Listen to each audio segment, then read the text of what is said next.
person that owns them come and gets them, or they put them down? That's priorities. So it should happen. Yeah. And then, Well, maybe we don't need to be giving funds to Humane Society. Okay, we got how many seconds left? but that's just a conversation we had a year ago, so that would be a good conversation to have with him if we can never get him to end for a meeting.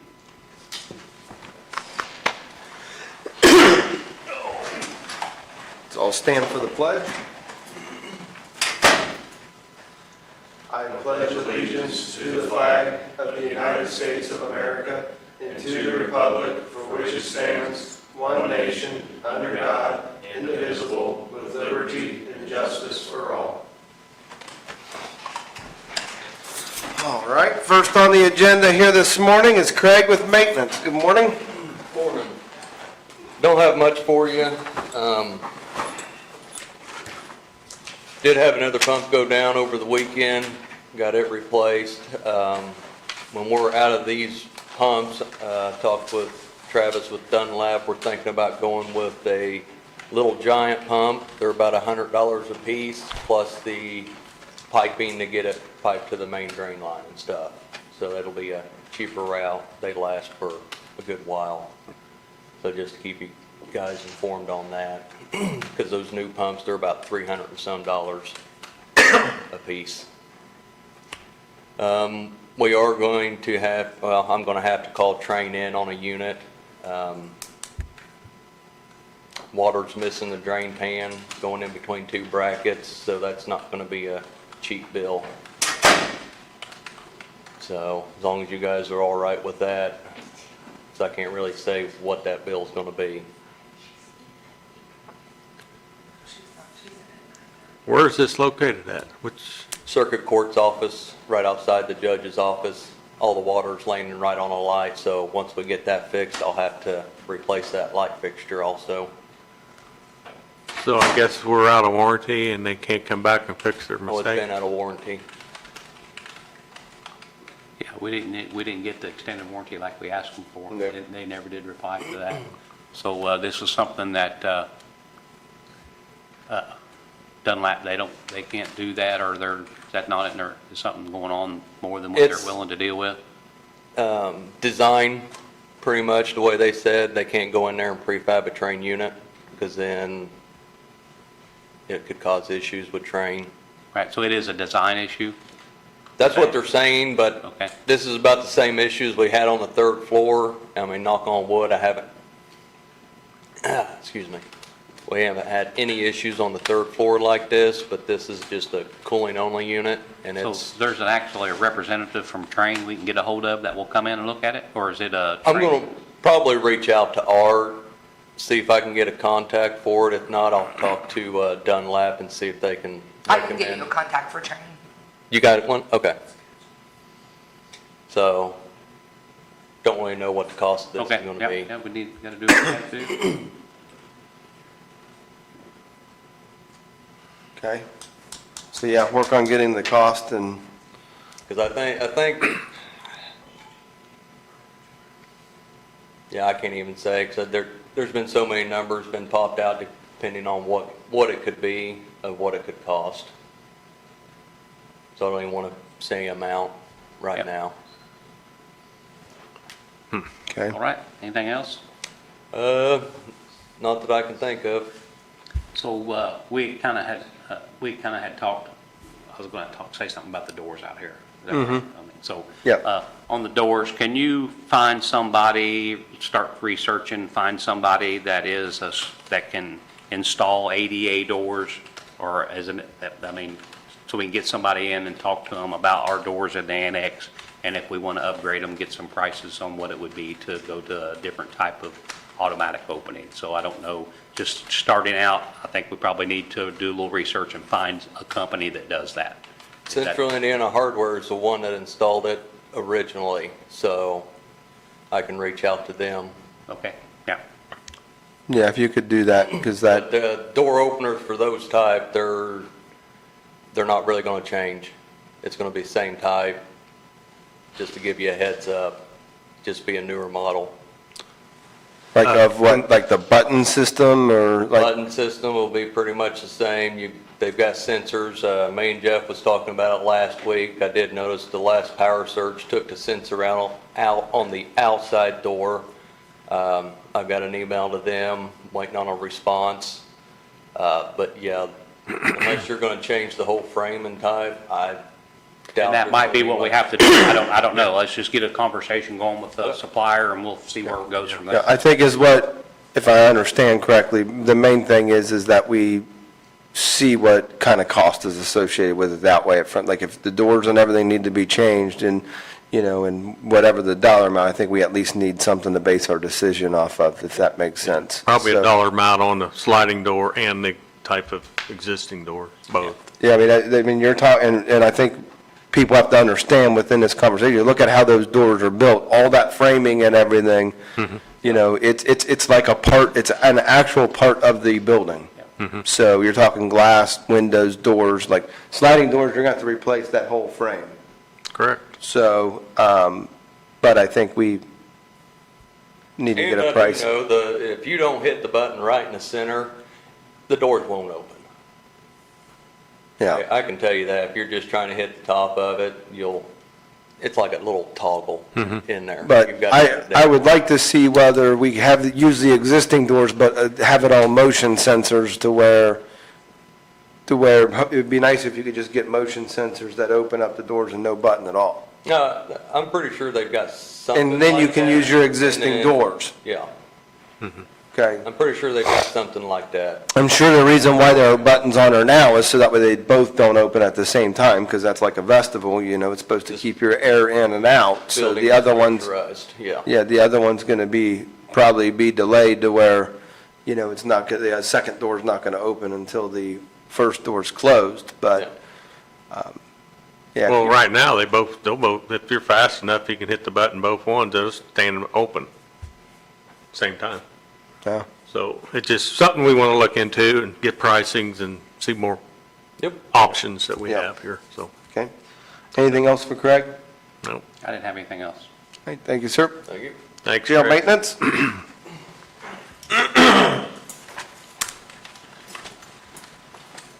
Good morning. Don't have a whole lot for you guys. We are still waiting on O'Mara to get back, to get us a date on the paving project for the alleyway in the front of the jail. This weather's kicking them back a little bit each time, so Paul's going to get back with me to give me more of a defined idea of when that's going to be. Washer and dryer should be delivered by Wednesday and installed by no later than Friday, so hopefully we can get that done and get you guys an email set with that's Okay, great. finished, completed. Other than that, that's all I got for you guys right now. Okay. Any other questions for jail maintenance? Nope. Roof hasn't been leaking? Nope, roof's Solar doing- panels are working? Yep, so I've been going up there every month and doing a full inspection of the roof, make sure there's no debris collecting up. Any time there is, I clean that up. The solar panels, as you guys have seen before, it's the high trafficked area. That's been cleaned. Solar is doing what the output it's designed to put out. I've been keeping track of what the monthly output is to see how that reflects towards our energy usage. Okay. I know when that first was put online, Verigy stated that there is like a guaranteed that you'll save up to this amount, so whatever that doesn't save us, then Verigy pays the county the difference, so. Okay. That'd be something we'll have to look into and see what that amount was so that we can see what we're on there. Good. Thank you. You're welcome. Thank you very much. Thank you. Sheriff's Department? Just wanted to follow up with you about the speed signs for one. We did pull the data last week. And I have one deputy who's assigned to targeted enforcement now. He is pulling all that data. He's worked with Danielle down in the auditor's office to put together like some charts and stuff like that to show when the highest speeds are. There was some alarming speeds on Michigan Road in the evenings, and so we're going to do targeted enforcement on those and see what we can do. Speeding Amish. Yeah, the Amish cars don't go that fast. We had repeatedly speeds over 100 miles an hour down there, so we're going to try to, if we find that person, we will arrest them. On another note, the chainsaws that were brought up last week, the sheriff has agreed to use commissary money. We're going to purchase 3 Milwaukee chainsaws and batteries and all the safety equipment for them. Sweet. And Jason overheard the conversations from the budget hearings and offered to do training for all of our deputies once we get those. So Mike's going to get those purchased here in the next week or so we have them. To be clear, we're not going to be able to do all of the tree clearing. These are going to be the 14-inch Milwaukee chainsaws, so they'll be able to remove limbs and some of the smaller. Yeah, I mean, the expectation is that you guys aren't tree trimmers. It's just, Right. it's just when it's that one tree that's there, you guys are already there. Yep. You know, and I encourage to make sure that when these storms come through, that you guys work with the EMA and the highway Yep. garage, and they are prepared, because is where I'm at with this conversation is whenever we can have our paid staff offset what volunteer fire is doing, we need to go above and beyond, Yep. whether it's the highway garage or you guys, so Yep. that way I've had, I don't want to see a guy miss work because Yeah, he's, we agree because 100%. doing something. So that's the reason why I'm pushing this, and like I said, I will say this because I know I did during budget hearings, but I listened to the radio last week, and I was blown away by what our sheriff deputies were doing last week. Listening to the radio saying, hey, disregard, got it taken care of, moved it off the road. I mean, good work by you guys, so. Well, I we was appreciate it. impressed. If you don't have anything else for me, that's all I got. All right, thank you. All right, thank you. Thanks. All right, we're early on our agenda. I see Derek with area planning and zonings here. I had asked him to come in so we can start our conversation about the battery storage. I guess they talked about it during the, Tech review. during the tech review, and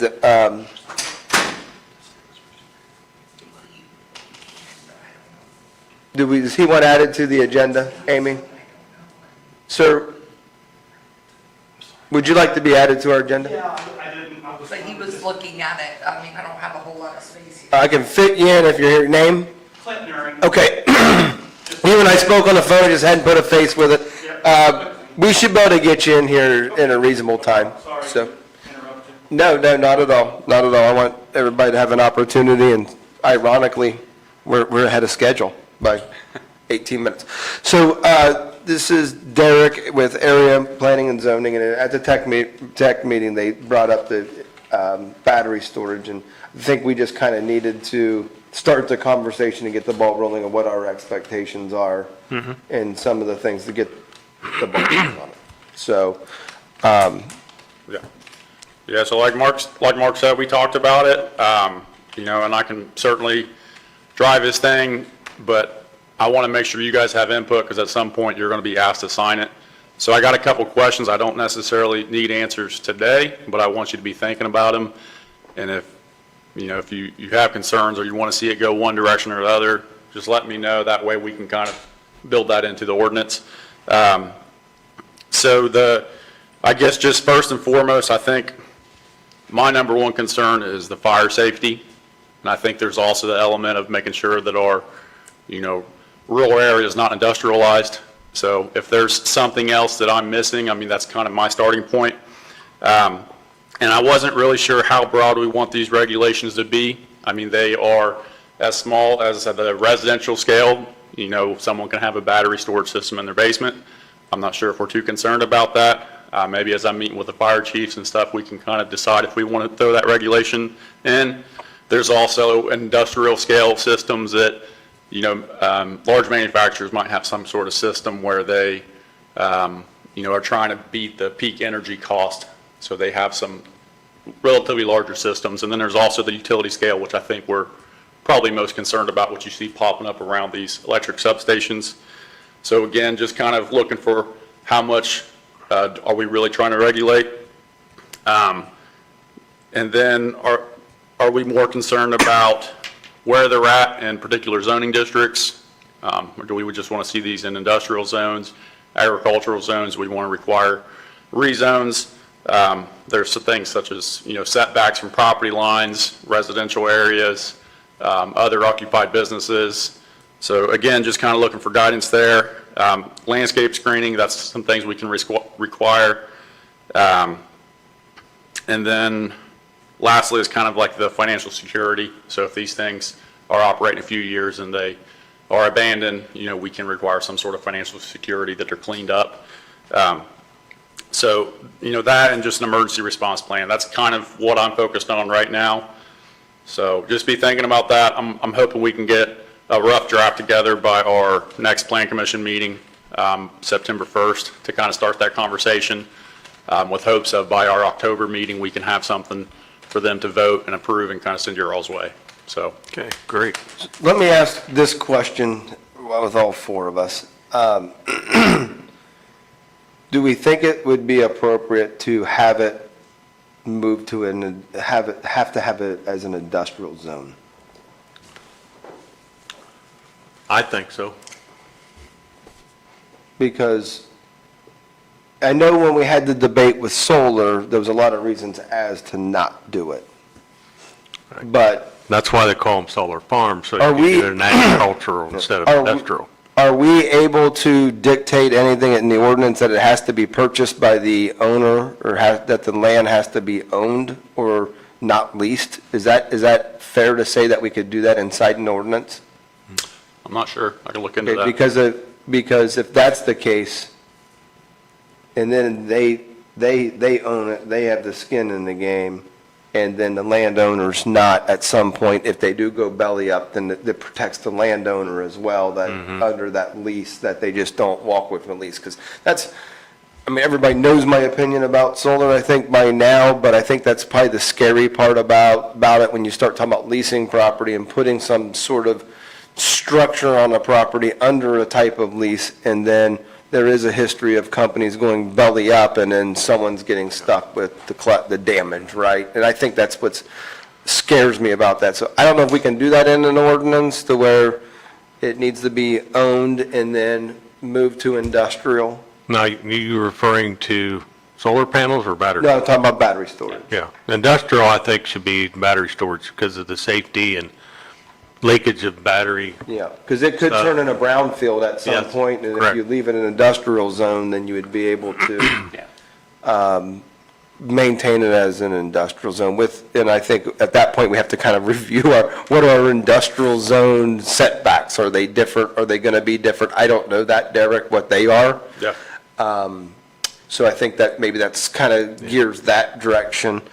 They are different than the solar ordinance. And I'm assuming these would be some sort of special exception, that you can't just come in and get administrative approval, that there would have to be some sort of public hearing too. Yeah, and that goes into, so like, yeah, you get it zoned industrial, then now the next level is a special exemption on how you're going to deal with fire safety, Yeah.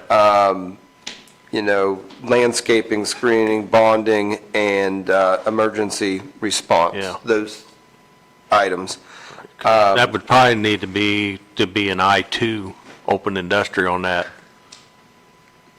Okay. I would agree. because I don't think they put them in a building, they're just like containers, Yeah. so. I mean, the ones that I've seen, so then I guess the other thing to just kind of get you some clarity so we can help speed this thing up, so to speak, is anything that is, I think we need to stick to like a utility scale or a certain land mass that has this control, right? Like I agree, like Derek, like if a facility has like some sort of, like a factory has some sort of battery storage in it to where they can run their facility during a power outage, I don't necessarily, if it's a self-contained inside of a building to maintain a facility or maintain the working environment, that's not the control we're looking at. We're looking at something that can depreciate someone's home that is across the street. So I don't know what that definition looks like, but I think we need to have it clearly defined. I think even under them circumstances, though, if a factory or something has battery storage, maybe we should put some verbiage in there where they at least have to register it with the local fire department so they know what they're dealing with if they have to come, whoever their fire protection is. Yeah. Yeah. Fair enough. So I don't know what that definition looks like. We can hopefully find the definition. What I don't want is, I don't want anyone here to think that that if you have a battery pack that's 4 foot by 4 foot in your garage that's running the solar on your homestead, that's not what we're looking at here. Like, that's in your garage, no one sees it. And I know someone that has one, it's pretty neat, really. I was surprised that solar does work. So, but All that's right. that. Anything else? That's all I have. Just- All right, thanks, Derek. Yep, thank you. Feel free to ask questions anytime. Yep, let us know if you need anything. Hopefully you're enjoying the new position so far. Jason Edwards is not here. Mr. Nuring? Thank you. Could I get your name? I didn't hear you. Clint Nuring, All right. Nuhring. I'm sorry for the disruption there. I know Amy, I thought I could kind of whisper in her ear and, Oh, can I say something to you? Okay. He, just to set this up a little bit, he had contacted me about some issues, and I said the best thing to do is come to our public meeting. So, Not really an issue, just something that I've drove through for 20-plus years. And it's just a traffic concern. I wanted to maybe bring that attention to consider looking at it a little more closely. That intersection's about a half a mile. Do I need to introduce myself any differently, or You're- just you're get good. in? Okay. It's about a half a mile east of 421, just north of Napoleon. The 1050 running east and west has a stop. 350 running north and south does not. I travel that way quite a bit coming this way. I just live south of Batesville, but coming this way for work quite a bit. I'm on that a lot. The north and southbound traffic, like I said, does not stop. On the north side of 1050 heading south is a low area leading up to it. There's some woods at that corner that also kind of, hide traffic a little bit. My concern is I've come up to that heading westbound, well, both directions, but the most recent one was heading westbound. And I slowed down a little bit of a hurry myself, so I'll admit part of this was not on me. I didn't cause an issue, but it continues to remind me that that's a little bit of a dangerous intersection, because what happened was there was someone with a stock trailer heading south and making a really sharp turn right heading towards 421. And they had every right to be doing what they were doing, but it was close enough call that the low area and the low visibility there, I don't know if my thoughts was considering turning it into a four-way stop. is it, are the stop signs north and south on 350, or on east No, and west on? east and west only. Yep, and that's written in there. Okay, I'm sorry. It's okay, I'm familiar with this, 350, yeah, this here, it is a bad. I'm sorry? yeah. like 350 south, 350 350 west. west. You want to see, you need that Yeah, off? I can Sam? give her one. I got Is one. this, I do you just want guys to be able remember, to write down where we're talking about. is this where we had discussion earlier? No, this Previous? is like, I consider that Locker Road, Yeah, out of Napoleon. Yeah. yeah, it heads That's straight where down this into is. I'm familiar with it, and it is kind of the. touch and go there sometimes. And locals know it. Mm-hmm. It's people that aren't local using it, or maybe kids learning how to drive that aren't familiar with, Mm-hmm. driving defensively and being a little more careful. It's not super dangerous, but I don't know how you go about taking an intersection and changing it to a two-way to a four-way, but Yeah. I thought it was worth consideration. Like I told you on the phone, that we kind of have been bobbling this, we talk about an intersection, and then it comes down to how do you do it, and then it never gets done. And of course, we have a day where our attorney is not here. Here. So Jason will be here, and we have this information. I believe that, I personally believe that, looking at this drawing, this has been requested for this same Oh, spot. has it? Okay. I believe, Okay. if not, I mean, It would not have, it's not been in the last year. I mean, it Okay. could have been. Not done since prior. we've been on. yeah, it might have been some when Chris and Kendall were here, but it sounds very familiar Yeah. for Okay. this intersection. That was all I had. If Okay. you got questions, I'll be more than happy to answer. Otherwise, that was, When the highway garage gets here, we'll surely bring it up and put it in our file and have a conversation with our attorney as to what, because like I said, I've put them up and it's slowed people down. It's, I'll be honest with you, it's scary for the first month. People are so used to living in the area, they're so used to it where you gotta put up temporary signs, maybe even a little flashy thing. because Re-educate people. Yeah, Yep. So and then they'll still run it for another year or two, so. I did that at Spades. That came up out of the blue. So, all right, thank you for your time. Thank you. Yeah, thank you very much, Appreciate appreciate it. Save that for Jason. Too much. This direction here is If you want to make a comment. Do we have public comment? Yeah, I was wondering why they couldn't trim some of that bush towards the north on 350 so that you could see the traffic coming, because you can't see the traffic because of the growth there. Okay, well, that is something that we will mention to Jason. Anything would help like that as well. So we'll mention that to Jason. Within our right-of-way, we can see if we can get that clear. My luck, there's probably a big old oak tree that's been there for 45 years, or 400 years, but, Not that I recall, but Okay. you go through there quite often. okay, You really have to put your nose right in the intersection to see. okay. Yeah, Thank you. you do. That is correct. We have 30 minutes till the next one on our agenda. Would you guys like to, Was Jason not coming in today? He Oh. didn't say he wasn't when I talked to him this morning, but he's got 5 minutes. we'll give you 5 minutes.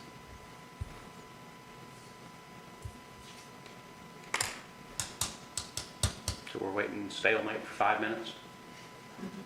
You got any public comment? Kim, you got anything you want to talk about? No, just, it's a rainy day. and All right. I Okay, haven't been to a commissioner meeting. there you go. Do you guys have I anything? tell you what, I volunteered down at Metamora Friday. You guys, all them flood victims. I seen on Facebook they needed volunteers. I didn't have nothing to do, Gerald wasn't farming, and I said, you know what, I'm gonna go down there and volunteer. I went down there and I said, where all do you need me to go? And the Red Cross sent me, packing totes up and yada yada, and then they said, well, if you could go to a house, go ahead. So I went to a house and I said, hi, little Kim, whatever you need me to do, and she said, I need a hug right now. And I hugged her, and she said, I haven't had a shower in 3 days, I haven't brushed my teeth in 3 days, and she said, I don't have a toothbrush or I said, you know what, I don't know how all you all feel, but it's sad to go through all these flood victims. I mean, they're like homeless now. That woman looked at me and she said, I don't have flood insurance. She said, look, why would I have freaking flood insurance when there's nothing around me? It's just sad. And then I went to Muncie yesterday, because we took a girl to Ball State, and them crops, them fields. And I come home and asked Gerald, I said, what do they do?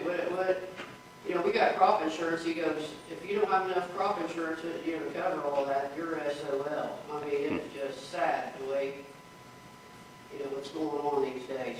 Yeah, it's a very, very sad situation, and, I heard, you talk about, different flood levels, right? We prepare for a 100-year flood. I don't even think that they have a historical event of anything that's that bad.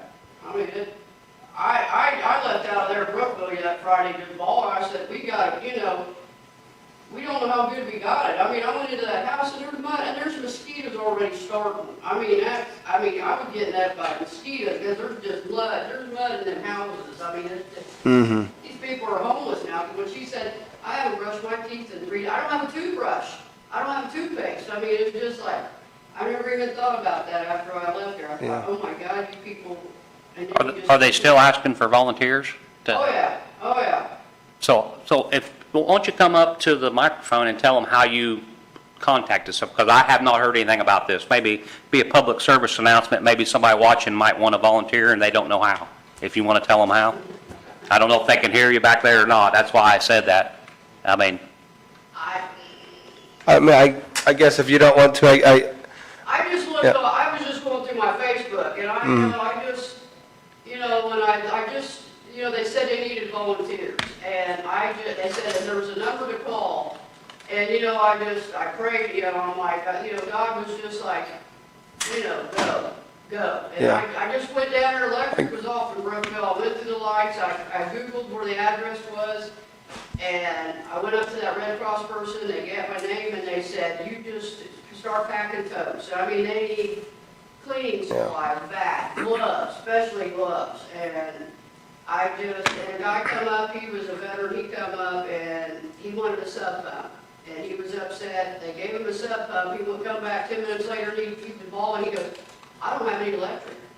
I can't pump my basement, I can't pump my house up, because I don't even have any electric. It's we just don't know what we could, how All right. lucky we got right now, that's what I'm saying. But I said, Yeah. I didn't work, I don't work, Friday I just went down there and they'll send you wherever they want, any Carmel, Muncie, when I was up in Muncie yesterday, it's just, people are begging, a sign saying, could you please help us? They were giving out free food in Muncie yesterday. It's just, we don't know how good we got it till all them flood victims. Yeah. And that could be us as well at some day. Well, that's Yeah. what I'm saying. Yeah. You all don't know. One guy I felt sorry for, he was on Facebook, and somebody please give me a ride to my work. I'll lose my job if I don't have if I don't get to work. His car's sitting underwater, I can't get to work because my car's sitting underwater. Yeah. We just don't. And I remember the time we got dumped on 5 inches of rain and in Batesville area and what it did to southern Ripley County was, dumped 5 inches of rain in, couple hours and Fledged friendship, something fierce. It's a very sad situation. I guess is what I'll say with your public comment as I'm here in front of the microphone, that if anybody has the time, the effort, or the financial support, that our friends to the north could really use it. In Metamora, Laurel, Carterville. I guess the interesting thing is that, that White River, breaks up into East and West Fork over there, and one of them has a dam on it, and they didn't dam up the other side. So to give you an update on what's going on with the county, Ripley County, we all got an email last night from Congressman Aaron Halchin's office, representative, wanting to know if we have an assessment of Ripley County storm damage. So we have Todd Schutte coming in on the agenda, so I was going to make sure he reached back out to them and give them information on where Ripley County's at. So, Yeah. Friendship, but still, Yeah. it's just sad, just pray for the victim. It's just like, good grief. Yeah, Right. You can't even brush your teeth and take a shower, that's pretty, where do you go? yeah. All right, Jason?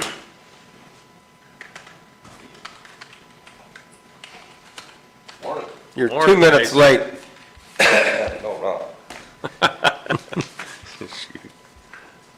Here is, I need a signature on this. We're sending out bid notice for Bridge 9 this year. What kind of notice? Bridge 9, Bid notice? end of this month, let's see. We're gonna open October 8th, 10 a.m. Do you have it on the agenda already She emailed you. this morning? Yeah. Yeah, I've been in That's here. fine. I just need your signature on the tablet, and I'll sign it for you after you review it. When are you opening them? October 8th at 10 a.m.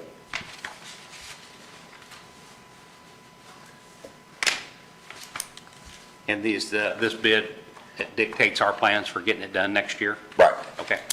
We have to get bids on it, so we'll run it two weeks consecutive in the paper. And then after that, then whatever bids we get, we'll go from there.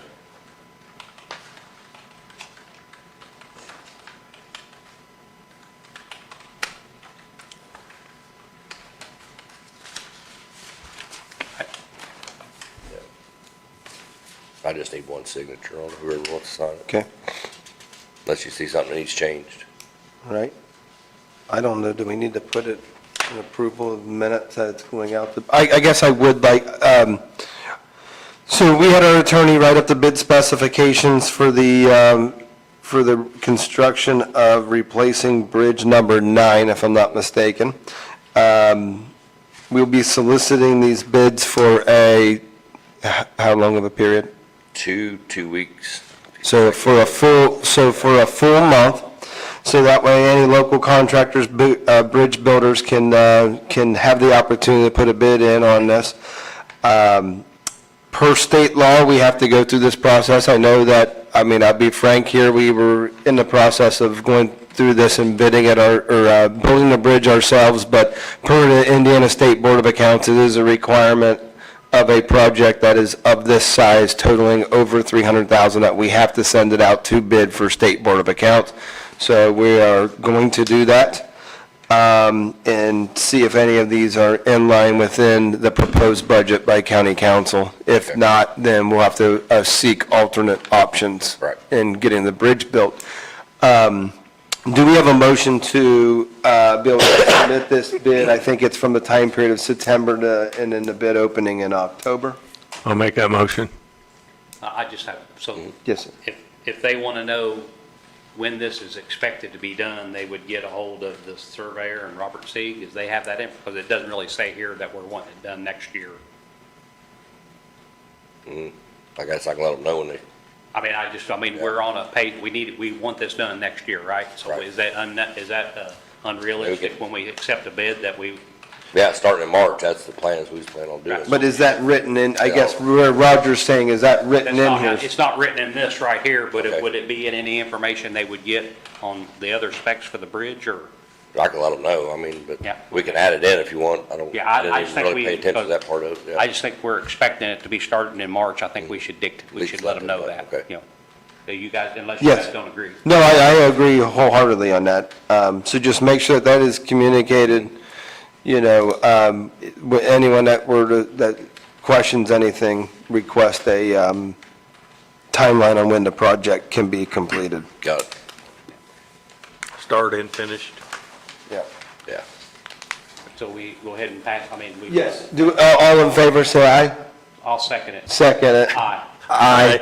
I just need that one. It's signed, take it. Okay, that'll work. Do you, so you weren't here when we had we had somebody come in, and they are requesting a stop sign at 350 and 1050 North, west of 421.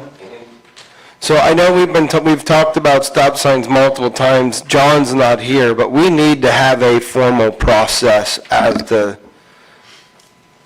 putting up stop signs. We do, we advertise it for 2 weeks. If we see fit, then we put one up. Remember, we did that at Finks and 600 North a few years ago. Okay. So, do Go you up, guys look at feel it. like this is something we should do in this area? Should we do more research, or? I think we ought to research it, see if you can get the clearing, but I've been there before, and you really gotta stretch That's your the neck one out. that's got the Yeah. dip, yeah. Coming from the, Are you guys opposed to maybe getting this the other request was made today is that maybe if we can get into our easement a little bit and clean up some brush, cut some brush back first. it probably See needs what one it on looks both like. sides, going Yeah. north and south, to make it a true four-way. Yeah. That's pretty, yeah, I was just through there the other day. I mean, if are you guys okay with going through the process and putting a Yeah, stop I mean, sign? I'm not familiar with the area, so I don't know if the sides that do not have a four-way, are they a steep hill coming up to it? Not real steep, it's kind of got just a There's a hump, bump. but on the So, I mean, left. it's not going to be an issue with anybody starting from a dead stop, taking it off if they're hauling grain or anything like Nope, that? not like down the road where it's real Yeah, steep. okay. But the trees, Yeah.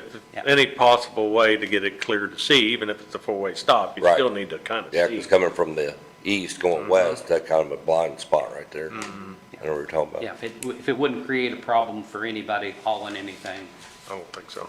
I would not be opposed to it. Okay, I can drive my semi through there, I'm okay with it. Yeah, I've never had a problem. Overloaded with logs overweight Sure. or Yeah, underweight? sure. And you Tearing can up take off county from roads. dead- But you could take off from dead stop there? Oh, yeah. Okay. I'm making a note, right. Actually, I'll get them over There today. shouldn't We be ain't got that much going on, traffic so. through there anyway with a semi. And then we'll get it advertised for 2 weeks and Yeah, and then as many temporary signs that you can get up, because, I mean, that first couple months is the most, Yeah, that's all. that's where it's the most unsafe. Yep. Yeah. So, and anyone that's, anyone that has any, we can start the process, but if anyone has any, opinion as to nay or yay, you're more welcome to state their grievance at our next county commissioner meeting. So I have a couple of things, and GIS was not working this morning, or mine's not, I couldn't get the road number. So the road that goes in front of Thornton's, 300. 300. somebody has got down in a ditch with a big piece of equipment and rutted it out like 3 foot deep down through there. How far down? All the way? It's between Thornton's and Benham Road, if I remember correctly. I don't know if we ought to look at trying to do something with that, because it looks to me like the road could start caving off the way it went down, so. Yep. And then, so I was hit up about the creek crossing down at the bottom of Woolham's Road there. Is that something we're going to maintain with the grader? Or, No, we stopped at Mike Williams' driveway. right, so we're not we going don't to get paid maintain the past that. crossing with the, run after the flood water goes down, we're not going to do anything with that? He was aware 2 years ago when we stopped that. That's him and his brother's responsibility, it's not ours. We don't get paid for it, so. Okay, all right. And he didn't. Yeah, I've spoke with him about that before, too. He had contacted me, and his concern was that he didn't care that I guess people go down there and play in the creek and stuff. And he didn't have an issue with that, and I'm like, and he just kind of felt like it was like against the public. But I explained to him, like, it's a farm road as far as we're concerned, and he seemed to understand. But it's still a non-maintained county road, Yeah. is that correct? We just, we don't do nothing with it. Yeah. Don't get paid for it or anything, so. Yeah. That's all I have. Thank you. Okay. Chip, I went down Spades Road the other day, you guys chipped and sealed it, looks really good. Like it's already nice and solid, and Good. that situation over on 1,000 with the culvert, Yeah, they're supposed to look at that today and. yeah, I think the main thing is putting a new culvert in there.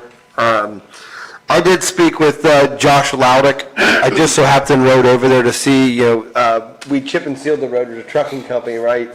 I don't know, 100 yards is Loudick Trucking, and we chip and sealed it, and that day, it turned into tar. I mean, it was. I'll let you do it. I ran into so I saw Josh Loudick out there, and I said, man, he goes, it just so happened we haven't emptied a barge out and had that much hauling going through here in a year, and it just happened you guys chipped and sealed just on the wrong day when they had like the max amount of traffic going through there.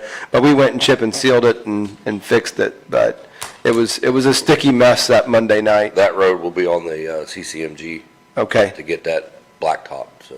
That would be great. And there's some industrial, like, I shouldn't say, there's some storage units, and then there's a trucking company on that road, so that would really benefit. Take it, I think Brandon said take it down to 800. Is that where the Hoosier Energy is?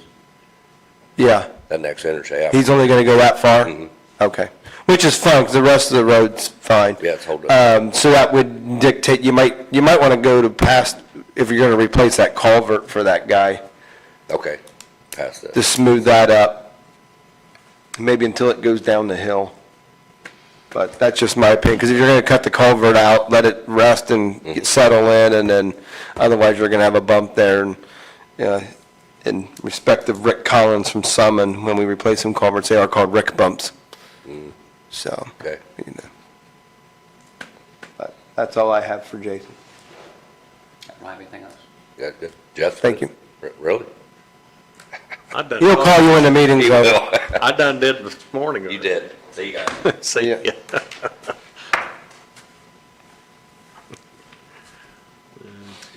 We have 17 minutes.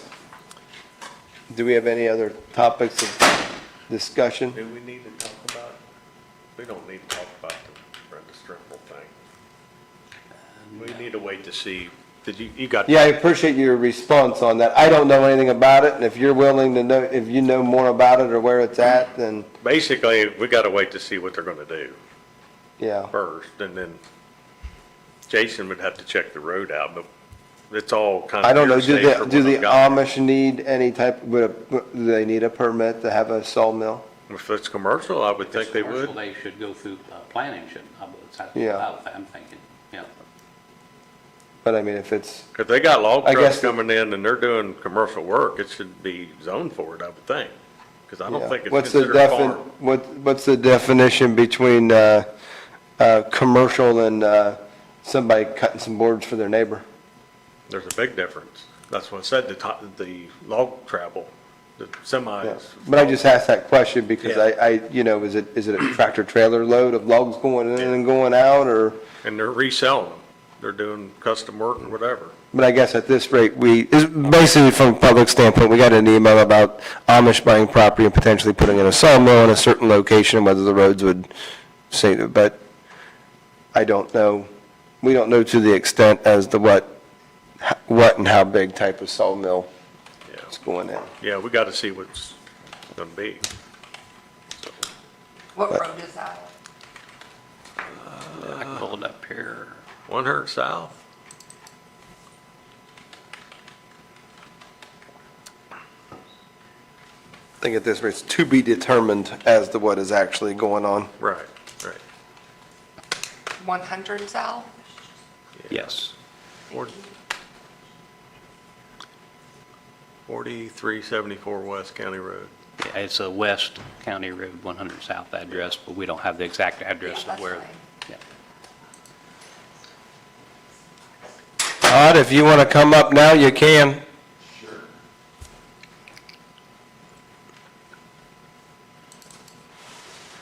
I was even nice enough to make sure he didn't sit down first. Yeah.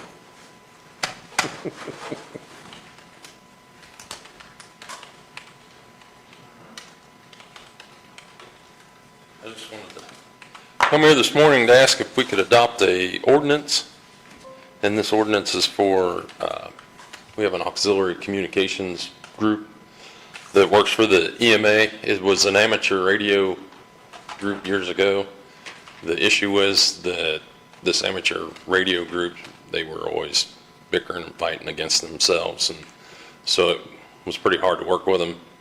This ordinance would pull that group under our control, so that bickering would go away.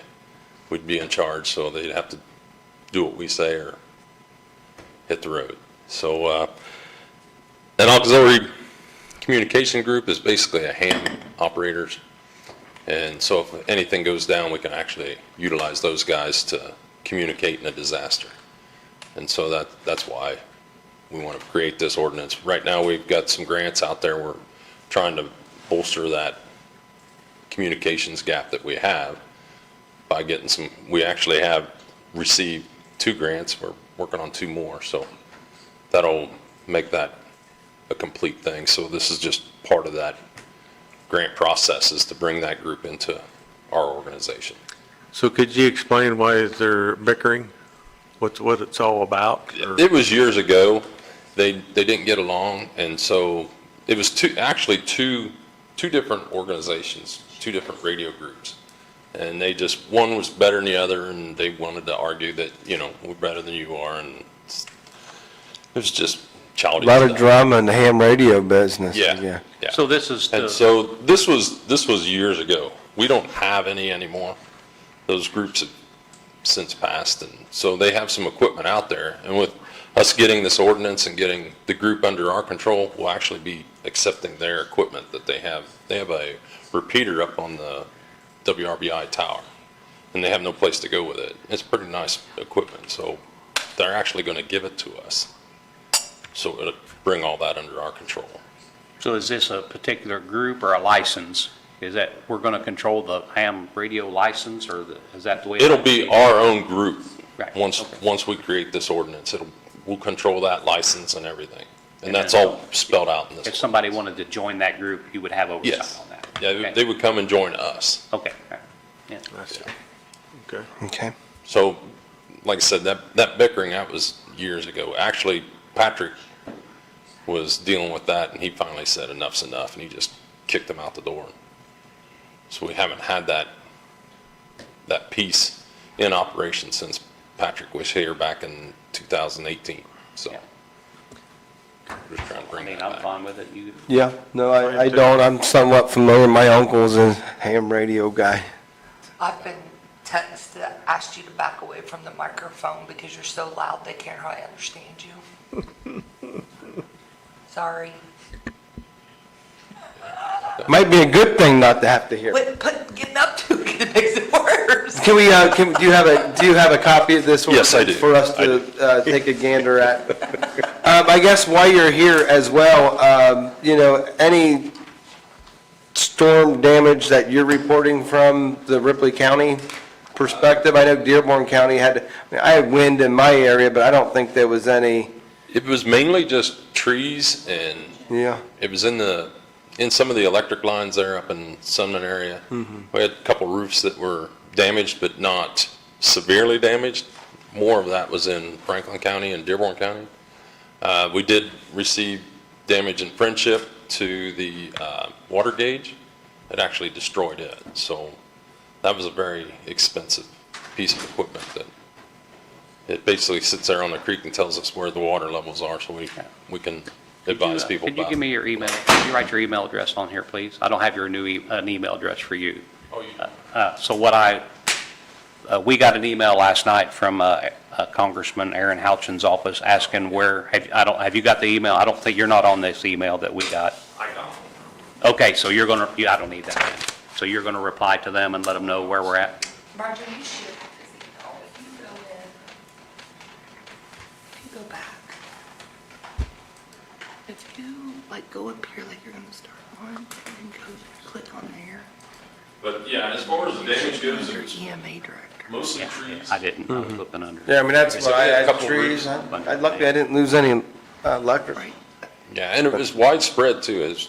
It was an odd event. We had some in Napoleon, we had some in Friendship, there, somewhere. mainly up I didn't in see anything. the Summit area, but most of it was in Franklin County and Dearborn County. Yeah. It was right on that. I had my radio on. I have, by the way, do you know I have one of your EMA radios? Yep. Okay. That's right. And I turned it on and I heard the Napoleon activity going on. I'm like, wow, this is coming straight towards me. And I mean, you're right, it was all over the place. Yeah. Then I'm hearing about a school bus and it was a Summon Dearborn school bus. It wasn't, but I will say one thing, last week, I don't know if you had any communication, the schools did great in Ripley County. I know Milan did. I was kind of like, oh crap, my son's on the bus. It was like 3:15. I'm like, oh man. And then 20 minutes later, the school says, we're held them up at the high school. All the kids, they didn't even, Lee had to get on the radio to release them from the school because the weather service did it. They sat there to like 4:15. But I thought everything went well. So if you were involved in any of that, I was in well. dispatch when the school bus call came in, and they were just go, trying to get people out there. They thought it was pretty severe, and then my phone rang, and it was Randy Merkel. Yeah. And he says, are we under a tornado? He said, my school bus got hit by a tree. I said, that's you? He goes, yeah. I said, okay. Oh, well, what are the He chances? said, it just cracked the windshield. He said, we just kept going. He said, we went over to the Okay. Summit Elementary, dropped them off there. But they were concerned, was it safe to let the kids run into the school and that kind of stuff. Yeah. Yeah, it was We didn't pass that yet. But, yeah, we dodged a bullet on that one again. Seems like we're keeping that force field up around Ripley County so we don't get a lot of damage, so that's a good thing. Yeah. We'll keep working on that. good work. Do we have a motion to approve this ordinance? I'll make that motion. I'll second. All in favor, say aye. Aye. Aye. Todd, I need that, and then She needs to sign it too. I need to sign it, and then I'll put a number on it, and I'll email it to you. We're running a little bit ahead here, right? Come on, take a little break here. Yeah, let us know if you need anything. Yeah, we're gonna take a quick break. Who made the motion? I second.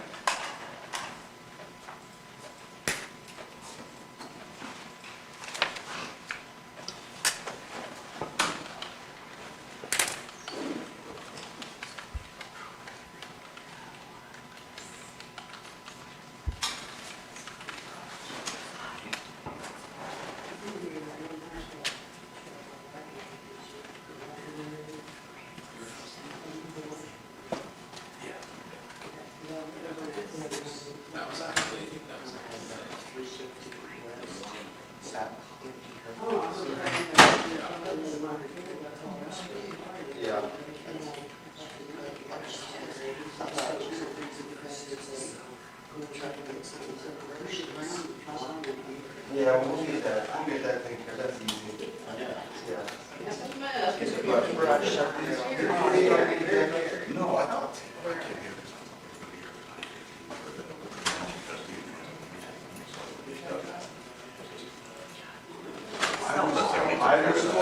was told that John Moten I have to say, because once I stop it, we have to go on for 2 3. Yeah, no, It's all right. It's okay. I have to put it. But I just put it there that you would follow. yes, the pharmaceutical president is going to go ahead and have us appointed. I can remember.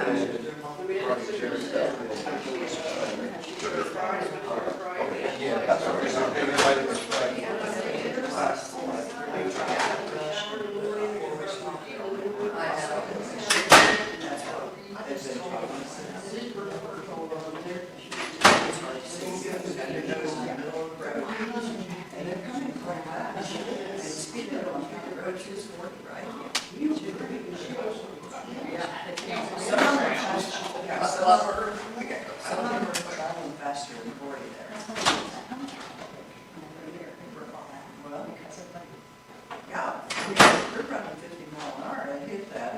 Yeah, you think it little part of the airport. So, I think it's neat. I think it's a good idea. It's very much That's right. So you see to the right, because they come straight. It's in the biggest loop, there's a big old oak there. From what I remember, I thought it was just smaller. I think it's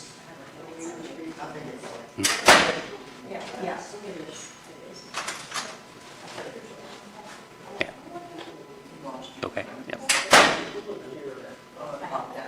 Yeah, I understand, yeah. I thought that was a good thing, because a lot of people have had close calls.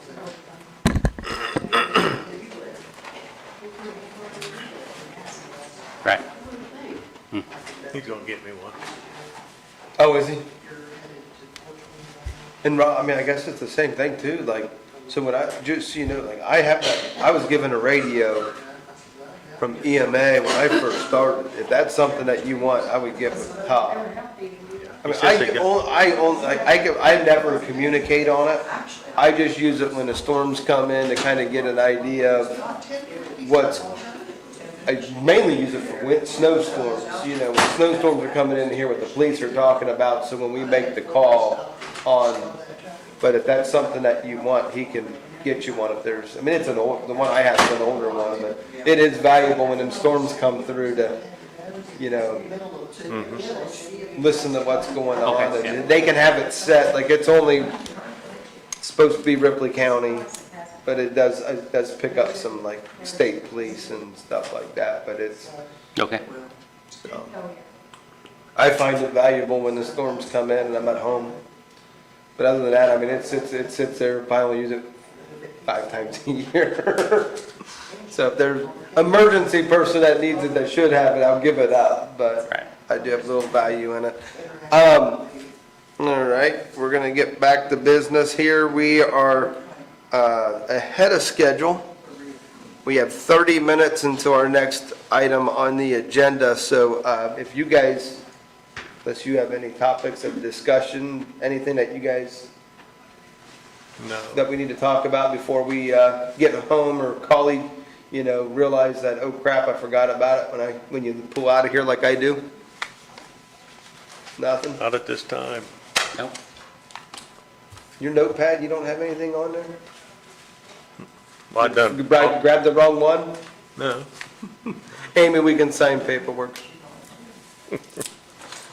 God, I tell you what, pick on Jeff.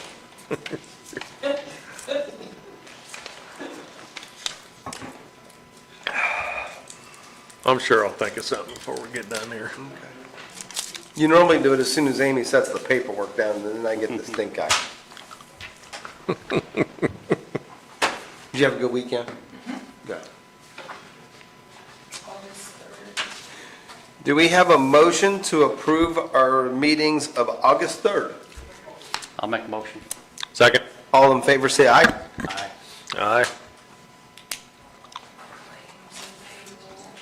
Do we have a motion to pay claims and payroll? I'll make a motion. Second?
Paying for this juvenile to be in Dearborn County.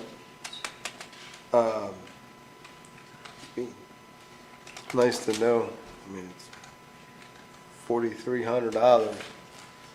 You know, is he in trial, what's the status to get him where he needs to be to where we're not paying for that?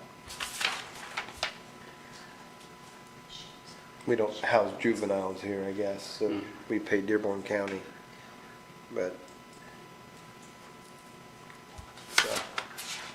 not cheap.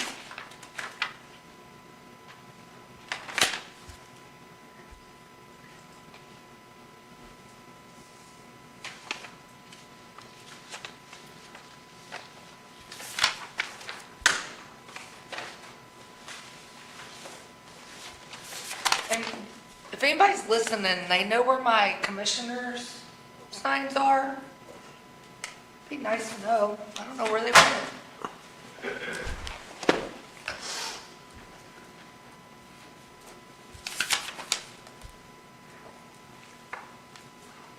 Are the council ones in here? Yeah, They're not mixed in with them? no, No. because I just picked them up.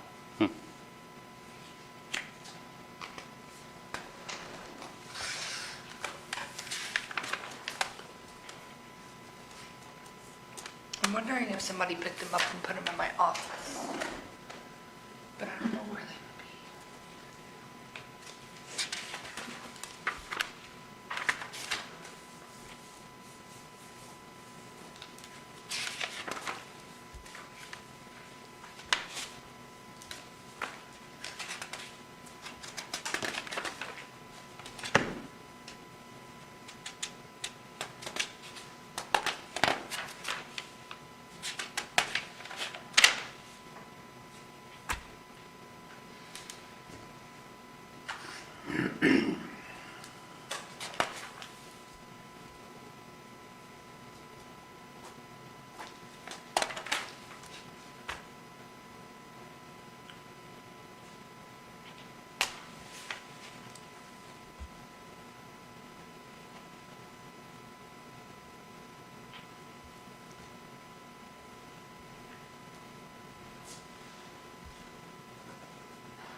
The last one is the coroner's vehicle, Spence. Wonder if they got their stuff figured out.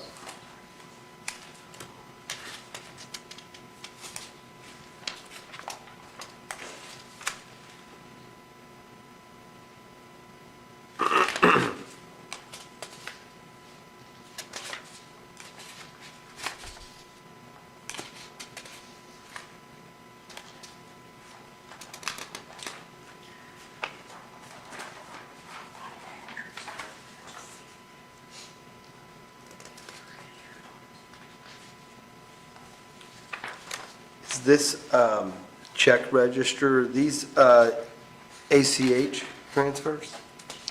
Some of them are. It tells you on the front which ones are and which ones aren't.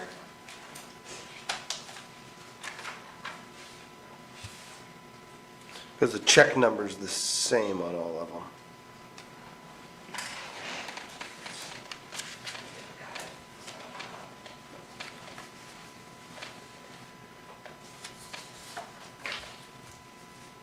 Oh, yeah, this is payroll. So, yeah, well, Oh. no, these are checks.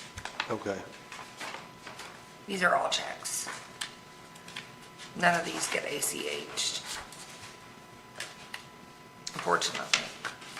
Because it's insurance and all that. To send it. And if they haven't signed up, some of them have and some of them haven't, but. So we did not have a vote to approve payroll yet. I did it with the, I did claims and payroll together. Okay, I thought we had two motions. We didn't have Do you that. want a separate motion, Amy?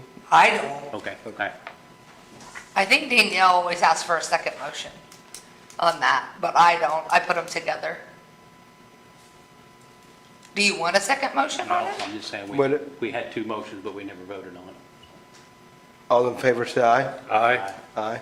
You're correct. Thank you, Roger. You're going to make a great president one of these days.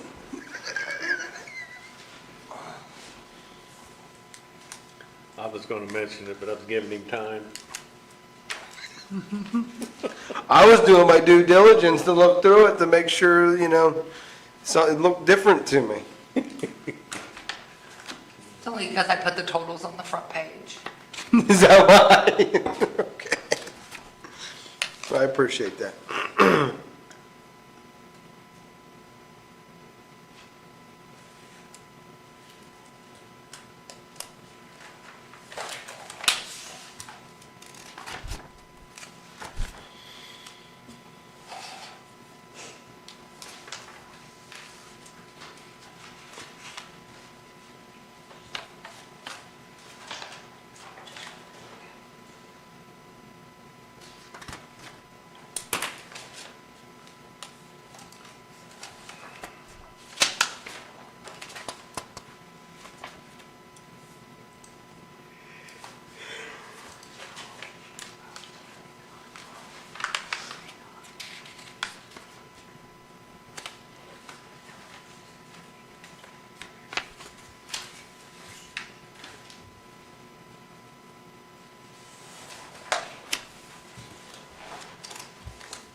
Is this a public record?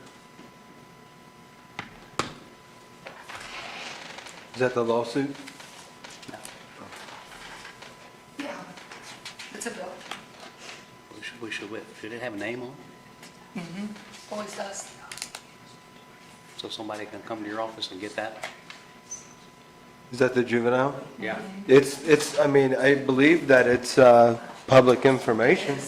I thought it was a juvenile, it wasn't, they couldn't put that.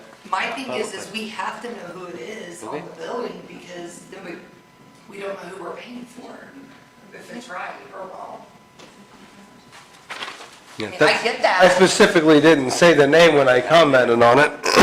Yeah, I mean, I get that. I mean, I can ask probation what they want us to do with I it. just don't, I think that's leaving us open to maybe a big issue. Might check with him to see if Yeah, I'm sure he would I can. know. I mean, it's Yeah. always been that way, so I don't.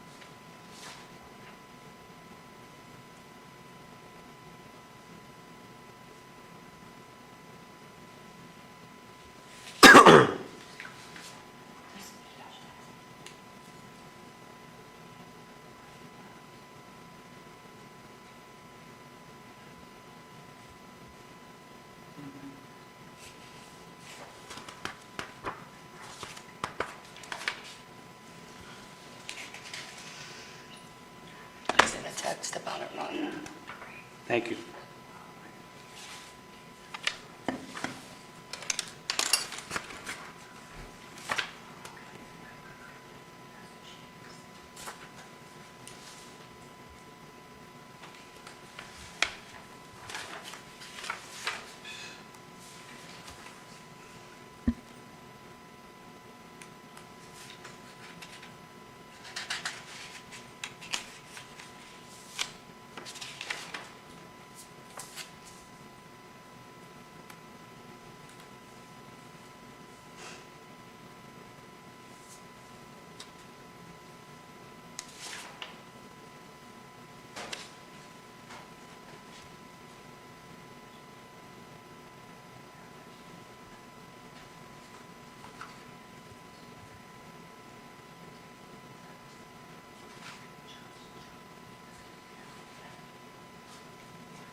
Did everything look good? As far as the payroll, Well, you were studying pretty hard. I was looking at a few things. Okay.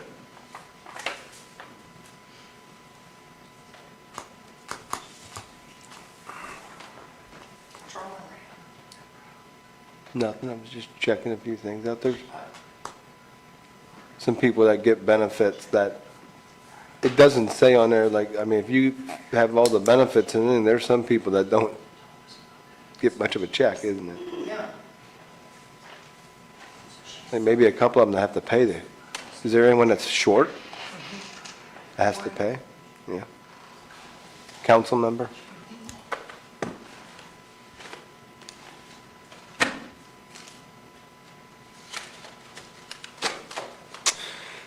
Do we want to see if Tara can come in early? Yep, absolutely. You want to come in early?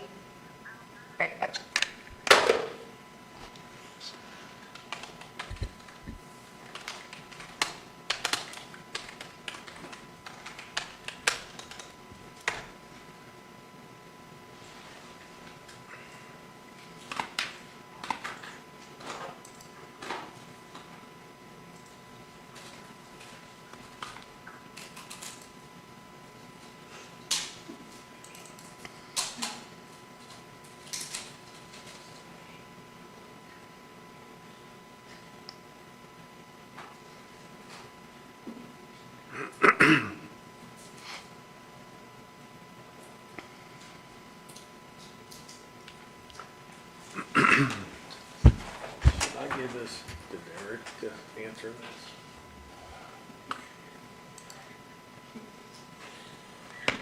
For procedure, if it comes to this. Yeah, maybe forward it to him. I'll get with him later. 'Cause I would think that's where it would have to go through, except for the checking of the road. It's kind of on speculation. It's pretty broad when somebody says, I'm putting a sawmill in. What is a sawmill? Is it Right. is it a wood miser or is it a pike construction, a pike lumber? There's a big difference between, It depends on the traffic coming here, Yeah. what they're doing, so. I'll let him cipher on that and answer, give him to give her an answer. Yeah. That's what I'm getting at. yeah, Okay, forward it over to him. okay. That's why he makes the big bucks. Yep. Who forwarded it to? Derek? Yeah, that's what I was going to have you talk to him.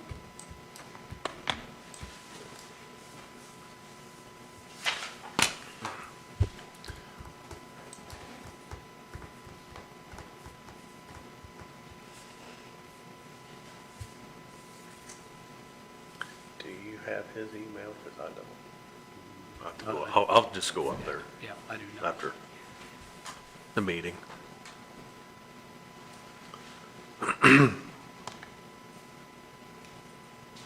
I mean, obviously Jason would be the one regarding any of the roads, but I don't think there's anything really to act on at this point. Right. Until we know. And I don't know, she said she knew you guys, so I'll let you guys, Yeah. or you be in communication. Well, that's why I want to give her an answer Yeah. of some sort. That's what I'm after. Yeah, I don't, the name sounds familiar, but I don't know. Her husband used to be the barber in Osgood, No. Rex Strimple.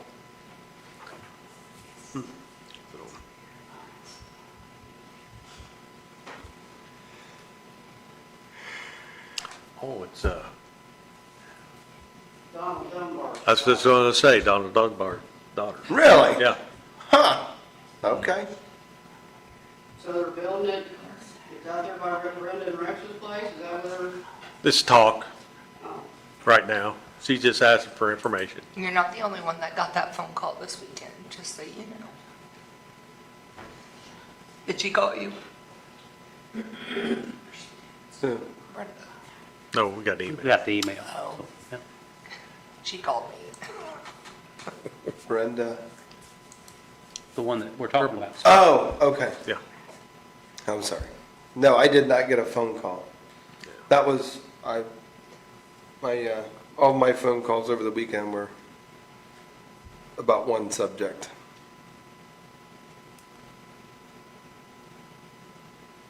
I did get a phone call from Holly Weir, Town of Versailles, and she wanted to let us know that the courthouse tower looks great.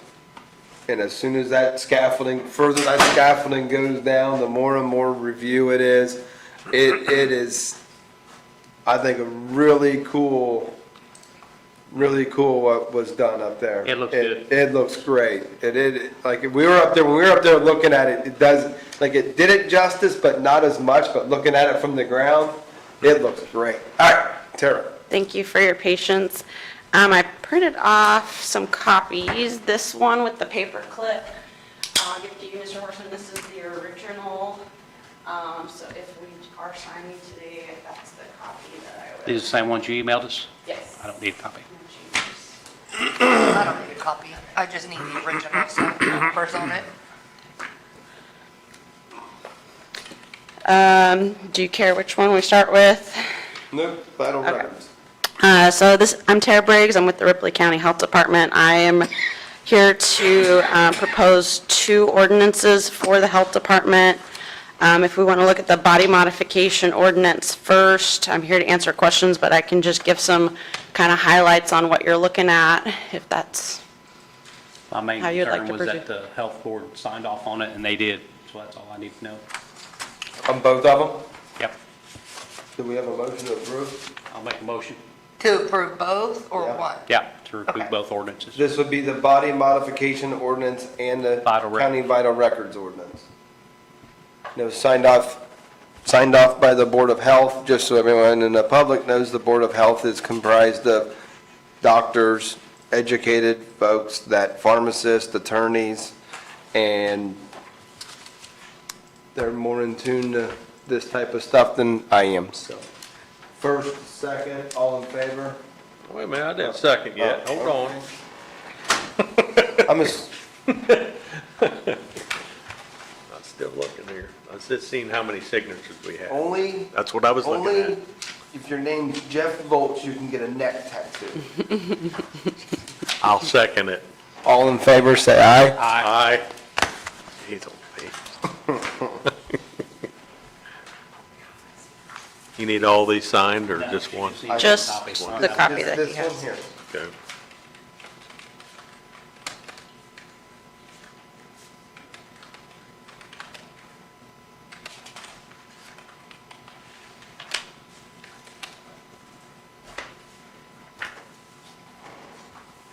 Anything else? No, thank you. That was swift. I appreciate it. Yep, thank you, appreciate it. I can give them back to you. I'll have to put numbers on them. Do you want me to collect the copies of their? Sure. I can do recyclables. Absolutely. Thank you. And you do have it in your email, so. Thank you.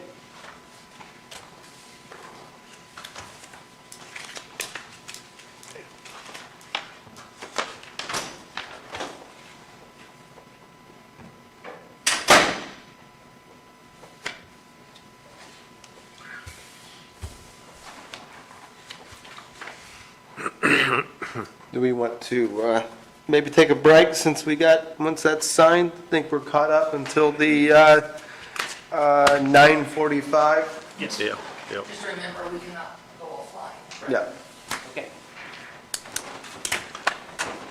I'll go up there. Get this done now. Don't be bossing him around too much now. You're a fine one. I was up there last week. I know you was. Had a nice meeting.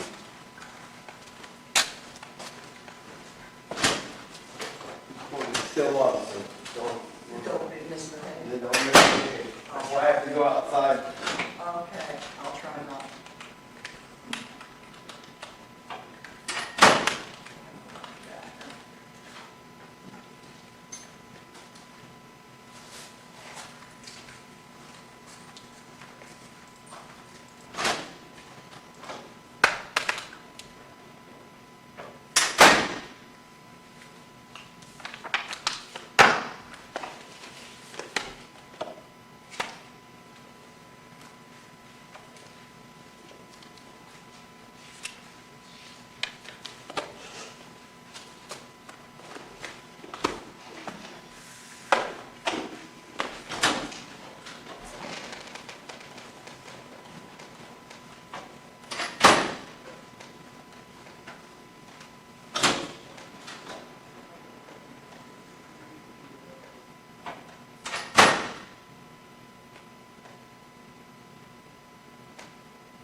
Did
you send me an email back about? I just sent it. What year is it? 2025.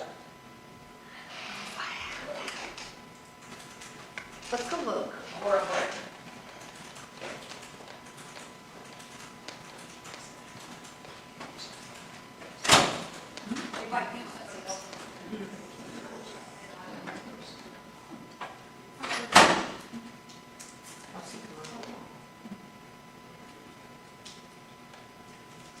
You don't want some coffee?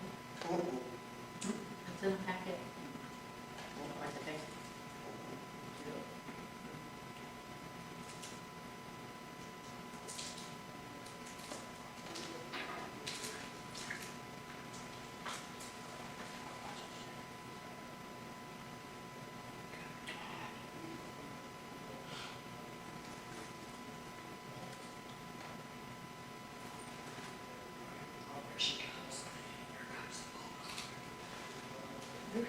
RBS,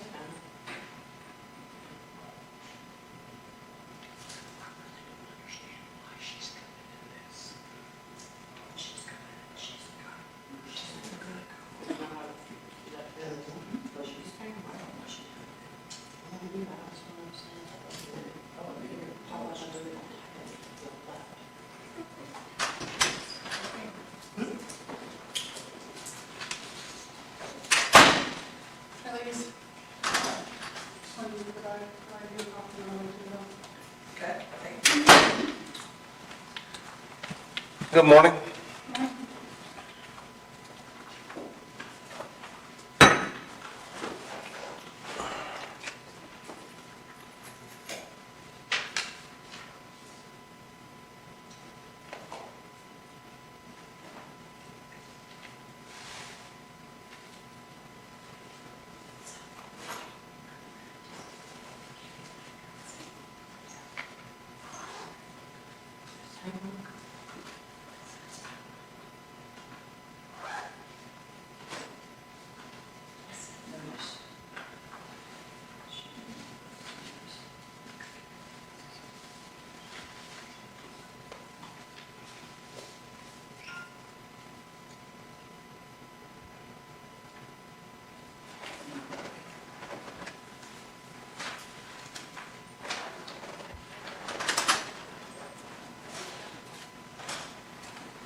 One of your employees was at the ball fields, watching the kid play the Yeah. same team.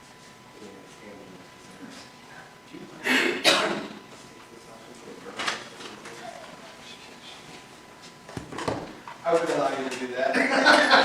I said, good answer. I said, good answer. She looked at me. Do you know who it was? No. I'll have to find out one. She said she's worked for us a while. Most of them have, Yeah, yeah. she said, I asked her, I said, how did, she's great. She's like, that's a good answer.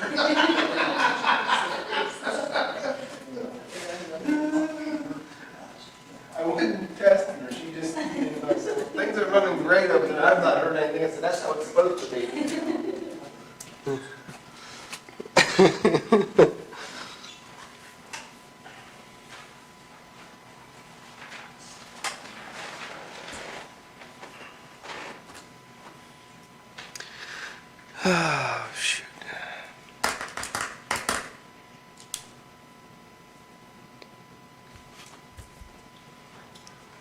Jeff's in the planning and zoning office, so it might be a couple hours.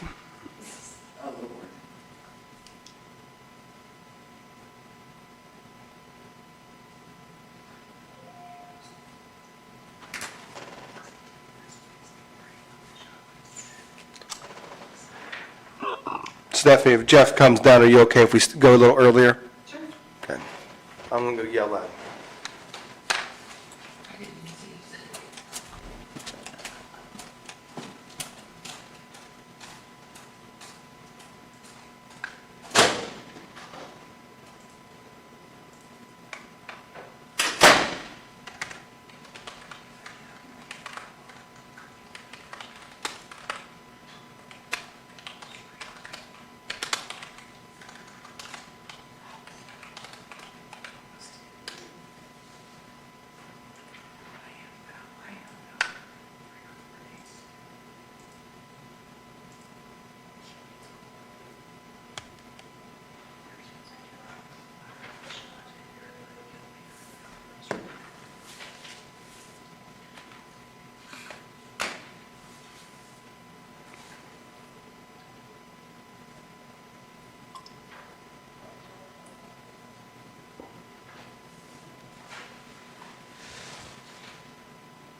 Roger's got plans too. Well, I do too.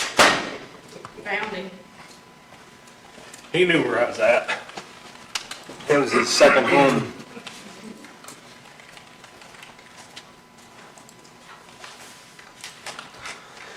All right, we're back here. A little break.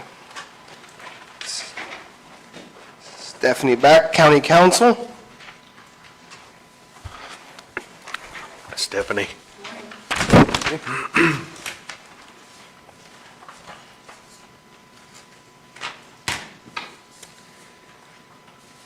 Good morning. Good morning. As Mark stated, I'm Stephanie Back. I am on the Ripley County Council, and I'm here to make a few comments regarding the County Commissioner and Council's recent decision to move forward with transitioning Ripley County from the current dog warden model to an animal control program. First, I would like to acknowledge Janine, Gayla, and the other members of Ripley Care for their dedication and persistence in advocating for a cause that clearly means a great deal to them. Their commitment and willingness to continue working towards something they believe in is admirable. I've known both of these ladies for many years, and I have no doubt that they are approaching this issue with good hearts and sincere intentions, and I hope they know the same about me. As such, I want to begin by making something very clear. I am not opposed to animal control. I recognize that animal control can provide an important service to a community, and I understand why there may be reasons to consider changing or expanding the county's current approach. I'd like to clarify a statement that I made last week during the budget hearing. I said something to the effect of that it was the first time I had heard about it. I recognize that that's not entirely true, that there have been conversations ongoing about this. What I meant in that moment, or what was going through my head, is that it was the first time that I had heard about it with respect to the 2027 budget. The last conversation that I had been a part of, I thought we were on track for 2028, and we had time to kind of let this roll out a little bit more slowly. One thing that has shaped my perspective on finances is growing up with a mother who was a banker. From a very young age, she taught me the value of a dollar, how to earn it, save it, spend it wisely, and perhaps most importantly, how to distinguish between wants and needs and budget accordingly. My vote against the proposal was not a vote against animal control. It was a vote against moving forward with what I believed was an insufficiently developed plan and insufficient financial information. The council approved funding for a part-time animal control position, and set aside $50,000 toward a building or a kennel facility at the county highway garage. However, at the time of the vote, I did not believe that we had been provided with enough information to understand the total financial or operational commitment that the county was making. I believe there are still many important questions that need to be answered. For example, what are the other anticipated costs for this program? Will it require vehicles and equipment? What will that mean for mileage, insurance, liability, maintenance, and the practical ability to perform the job on a day-to-day basis? What training and certifications will be necessary for this position? What are the rules as well as any health and safety regulations regarding confining, quarantining, or releasing animals? What will veterinary or euthanization services cost, and who is going to provide them? What will food and other animal care supplies cost? Who will provide animal control coverage when the part-time employee is not working? Animal control needs don't necessarily occur only during employees' scheduled hours.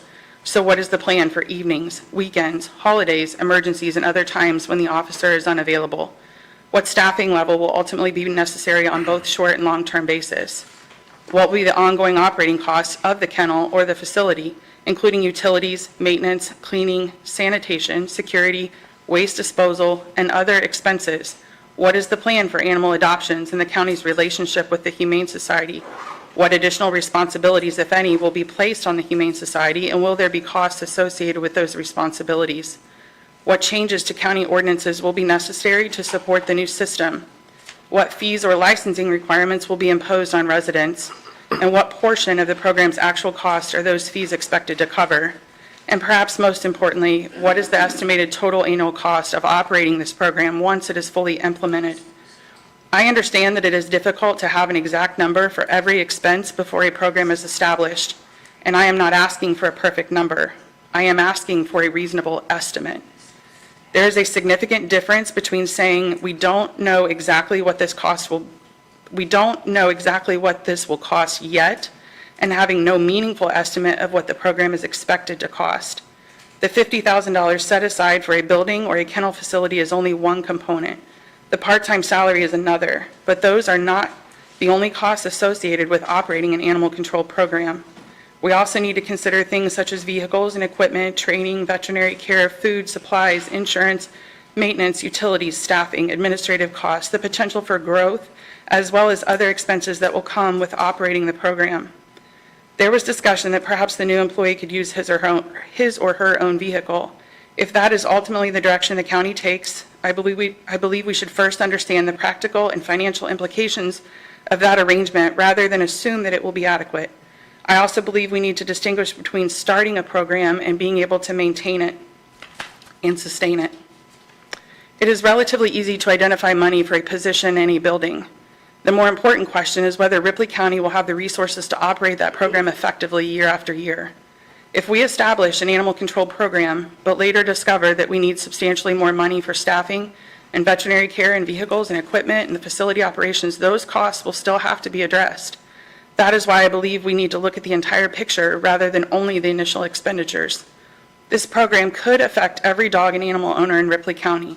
If licensing or other fees are ultimately implemented, residents will have a direct financial obligation.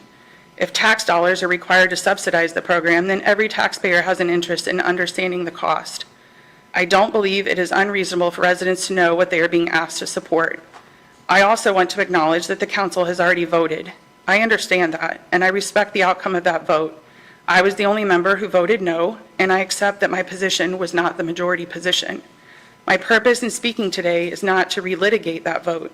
My purpose is to ask that now that the decision has been made to move in this direction, we take the time to do the planning that I believe should have occurred before the financial commitment was requested or made.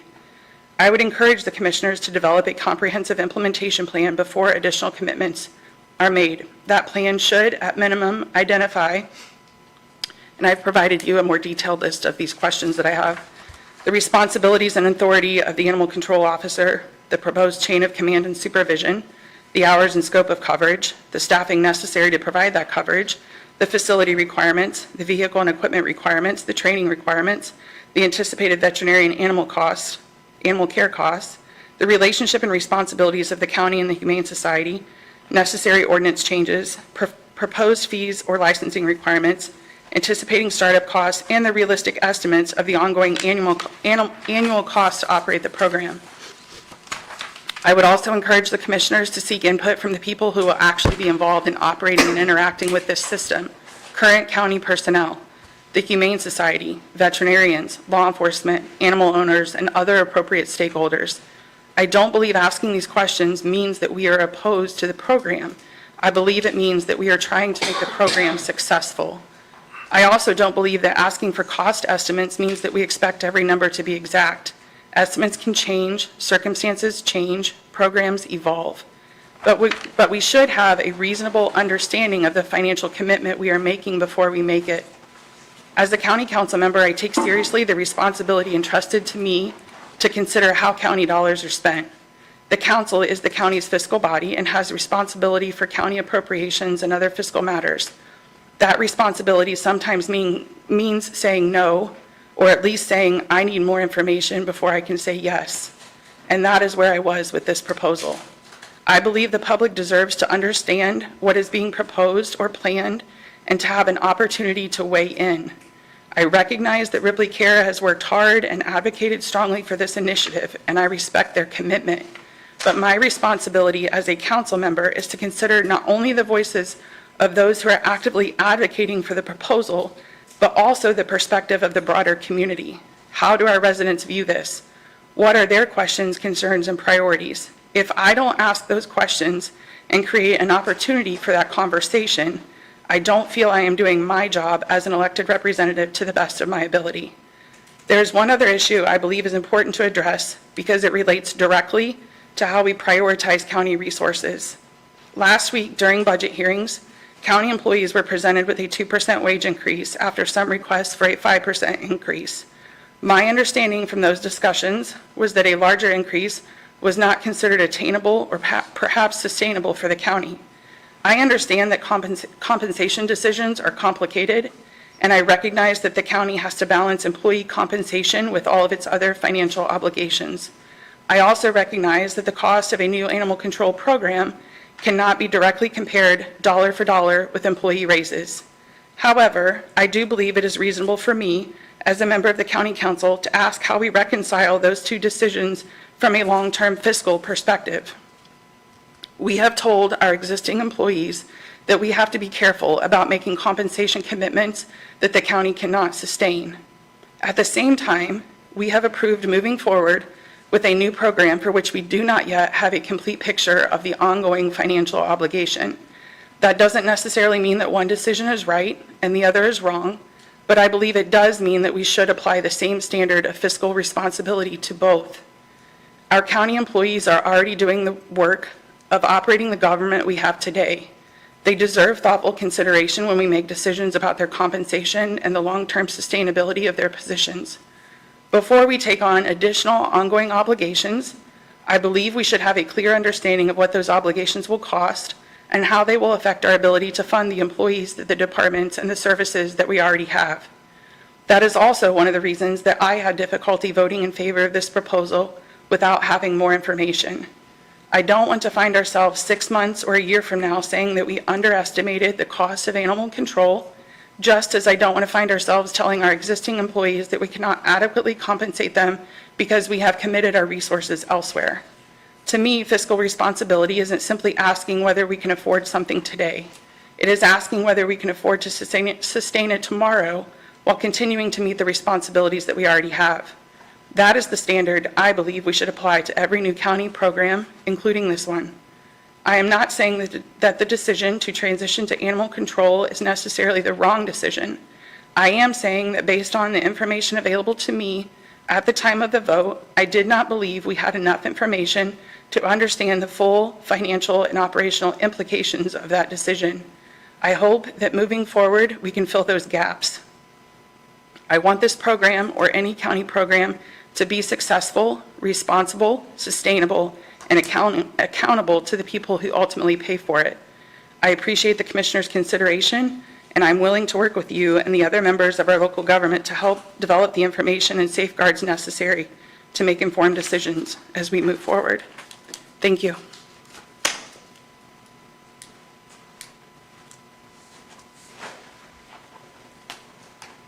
Any questions, comments?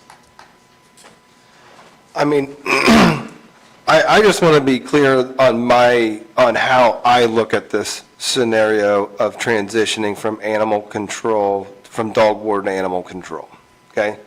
The salary is the same. The budget's the same. Council approved the exact same budget other than one caveat. And that one caveat was $50,000 budget to potentially have a location to house animals for the short time period that we are obligated as a county to do. The intentions from my behalf, and I believe these two will agree, is as the organization or the office is already ran is our expectation. I don't have money in a budget for uniforms. I don't have money in the budget for anything additional. With that being said, and I know this could maybe upset some other parties involved, but I don't see a whole lot of change except for us modernizing the name, the job title, and the job description. And I hope that if you look at what we currently have and what other counties have, I mean, there was a news article in Channel 19 News about how we're the only county of 92 counties that do not have animal control. We are doing it at the same expense as we did in 2025 to 2026. And even if council wouldn't have approved, I asked them to specifically put the $50,000 in the dog warden's budget so that way we could keep track. The county commissioners have our own budgets that we could build a facility or a dog facility out of. That's just the reality. But I had it so that way the taxpayers going forward will know exactly what the expense is. And I don't even know because I don't even know if that's going to happen this year. I don't even know if Perry's retiring this year. And if Perry's not retiring this year and he's retiring in 2028, that $50,000 expenditure in that office isn't going to change until Perry retires, even if the job title has changed in the budget. So that's kind of where that's at. I don't have any intentions in turning, and I will say this. If we get to the point where the folks in the community want an organization like other counties, like Dearborn counties, it's going to be ran from a nonprofit. When you think of adopting dogs out and doing all that type of stuff, it's going to have to be done from a nonprofit perspective. They're going to have to write grants for it. This was not an expansion of county government. It was not the intentions to having an expansion of county government. It was a step to modernize it, in my defense. When we start talking about budgetary issues, I mean, I'm not on county council, but there's $150,000 going to nonprofits.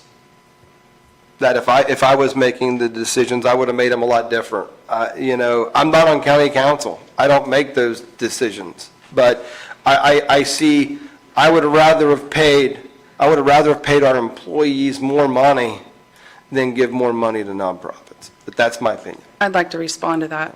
The first is that we made a concerted effort to try to reform the nonprofit expenditures this year, and I feel like we made a big step in that direction.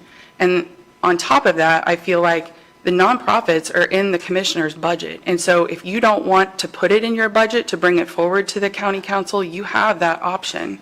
So if you don't want to fund them, don't put it in your budget. And, we can also not sign off on the expenditures as well, so.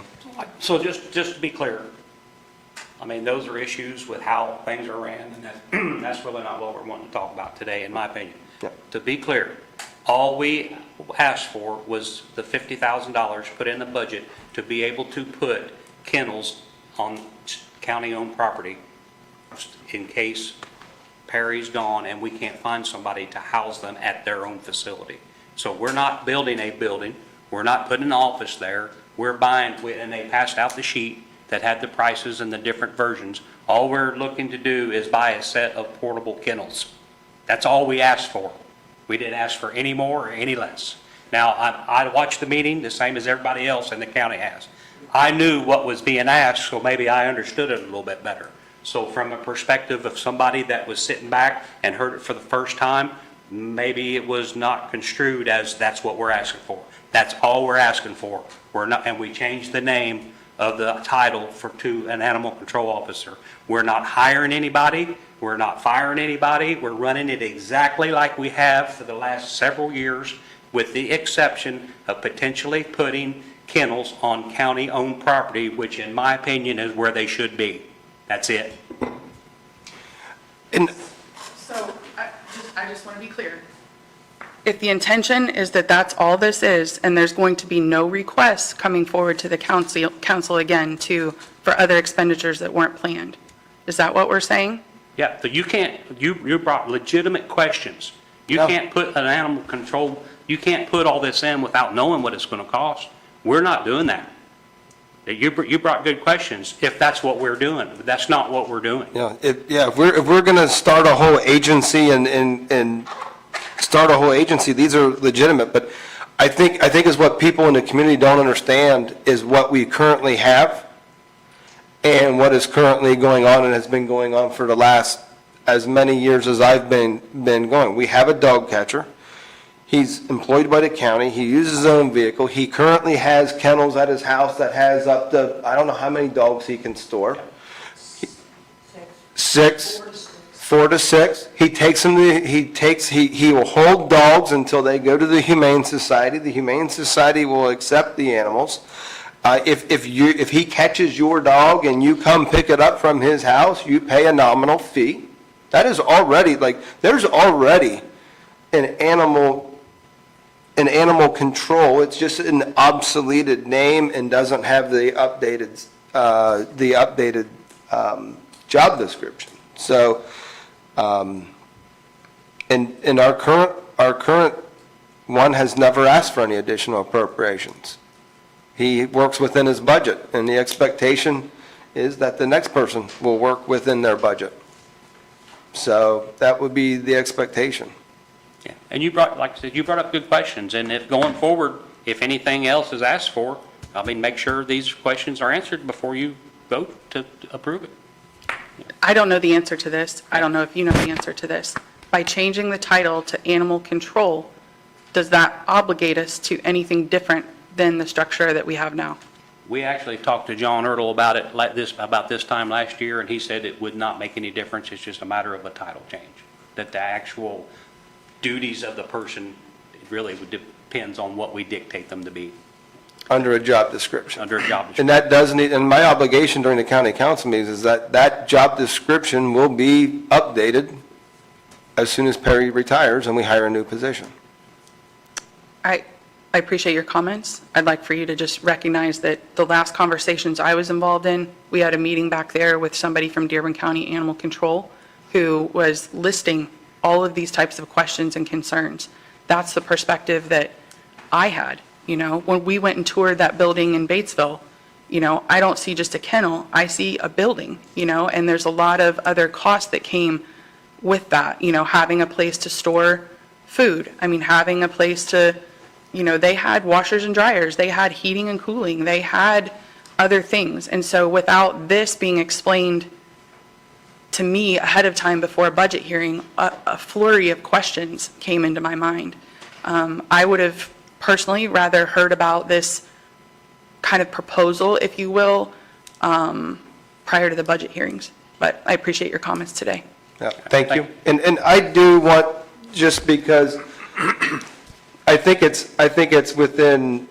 fair for us to say that there's been a lot going on from media standpoint, local media standpoint, Facebook. I challenge anybody that wants change in this county to come in here and sit in front of us, because there is a group here today, CARES Group, that has been involved in this county, attending meetings since 2 years solid. 2 years solid, probably once a month. So is how we, Sorry, can you tell the audience how many people are here today? 4, 5, 6. And I'm telling you, and this is not anything that I would rather have people come in here and make change than give everybody your opinion on Facebook. And I'm just going to say that as it is, that we have public meetings. We have a facility here that the taxpayers paid $12 million for, how many years ago? Since 2000. Since 2000. It's a beautiful facility. We have plenty of chairs, and I would love for people to come in here and participate in the community and take a challenge. And here's my other challenge on this. If people think and want a Dearborn County animal control and think that's what this county needs, it has to be ran through, and it has to be like a PAWS or a nonprofit organization. There's got to be a nonprofit skin in the game. It's Humane Society. If we're here and this is what the community is demanding, then it's going to have to be where nonprofits can pay towards it and write grant money and get to where it is. If it's not, we're sticking to the status quo. Our current animal dog warden system has worked for years. I don't get many complaints other than people needing to get a hold of him, and sometimes it's challenging. He doesn't go catch wild dogs. It's challenging. But if we want more than what we're currently having, we have to find a way from probably a nonprofit base to get to that point. We're already giving $15,000 to Humane Society, which is in the current dog warden's budget, and we are remaining that the same going forward with the assumption that they will be taking a certain amount of number of animals. But I do challenge anyone to come to our meetings, to participate, to steer us in the right direction. And I will also say this. There were some Facebook posts. I have asked if anyone has any issue. I answer the phone and I communicate whether we disagree. Isn't that fair to say that I will talk to you and answer the phone and we will communicate? And I challenge the public that, my phone, my website, or the phone numbers on the county website, and anybody has any ideas, concerns, I would surely field them. And always have and always will, so. You guys have anything else? Yeah. Do we have a motion to adjourn? Do you have any public comment?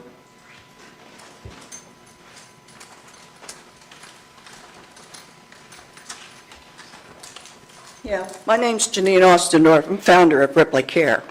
We're 2 years old. Stephanie, your Facebook post about the budget meeting was not only unethical and unprofessional, in my opinion, it has changed the truth. You made people believe that you were totally blindsided.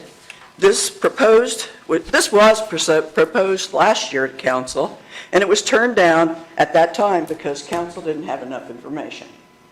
At that time, council formed a care committee, and that committee was a fact-finding committee to get information, which you and I co-chaired.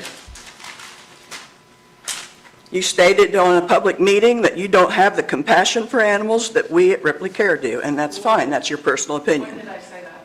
It was at a council, it was at one of the I said I do meetings. not have compassion for animals. You did, it was on. All right, we're not going to, I don't want to After a argue. few of the care committee meetings, fact-finding if you will, you quit. The majority of Ripley County residents don't realize the magnitude of the animal neglect, abandonment, and abuse that's going on here in this county. Turning a blind eye will not fix our problems. We have researched, and we are the only county in southeast Indiana that does not have animal control. Our dog warden is planning his retirement, and we have been asking council to be proactive and address this issue, which they have done. Your 19 months of service on council is not compared to the council members who's been in favor of this. The vote was 6-1. We are not spending hundreds of thousands of tax dollars, and the county does not want to raise taxes. Ripley County does not have a county-owned shelter for strays. Currently, they're housed on private property in a pole barn until their time runs out, which is either 5 or 7 days. I'm not sure which. How's the public going to find their dog in 5 to 7 days on private property when that person is not home? The change to public property, that really doesn't cost a lot of money. So Ripley Care has partnered with Ripley County Humane Society and the County Health Department, and we look forward to partnering with Ripley County. We now have a monthly low-cost spay-neuter because of our partnerships. Every month comes to Ripley County Humane to do spay-neuter to help control the overpopulation that we have in Ripley County. We also do a biannual rabies/vaccine clinic, and it's also low cost, and this is all held at Ripley County Humane Society. All this working together to make Ripley County a safer and happier place for us all to live in. Thank you. Based on the comments that were made, I feel like I deserve an opportunity to respond to them. I don't recall ever in a public meeting or outside of a public meeting saying that I don't have compassion for animals. If I said that, I would like to know what day, what date, and what my words were so that I can go back and reflect and look at them, because I don't recall that. I have animals myself. I have dogs, I have cats, I have cattle, and I have goats. So I know what it means to care for Do animals. you feed them and water them? I sure I would do. say you have compassion for 7 animals. days a week, all kinds of weather, 365 days a year. Yes, I clarified what I meant by saying that it was the first I had heard of it. It's the first I'd heard of it for the 2027 budget, and I apologize that I didn't get all of those words out. I had a lot of thoughts going through my head at the time. Yes, I was asked to co-chair a committee. Again, that was a question that was posed to me on the fly, surprised, last year. I came to a couple of those meetings. Some of them were helpful, or some of the information was helpful. I didn't quit. What I said was that I felt like a large committee like that was not getting us to where we needed to be. I said that we needed to have a smaller committee, primarily of the key stakeholders within government, to help us figure out the nuts and the bolts, to figure out the budget, to figure out how we could implement it. That's what I asked for. I didn't quit on this subject. I came to other meetings. Excuse me? I came to other meetings. I went and toured facilities. I have done what I've been asked to do, and I have engaged in the conversations that I've been invited to be a part of. I'm not sure how the statement was made that my post on Facebook was unethical or unprofessional. I did not state an opinion about anything. I posed questions, and I invited the public to engage just in the same way that Mr. Horstman did right here.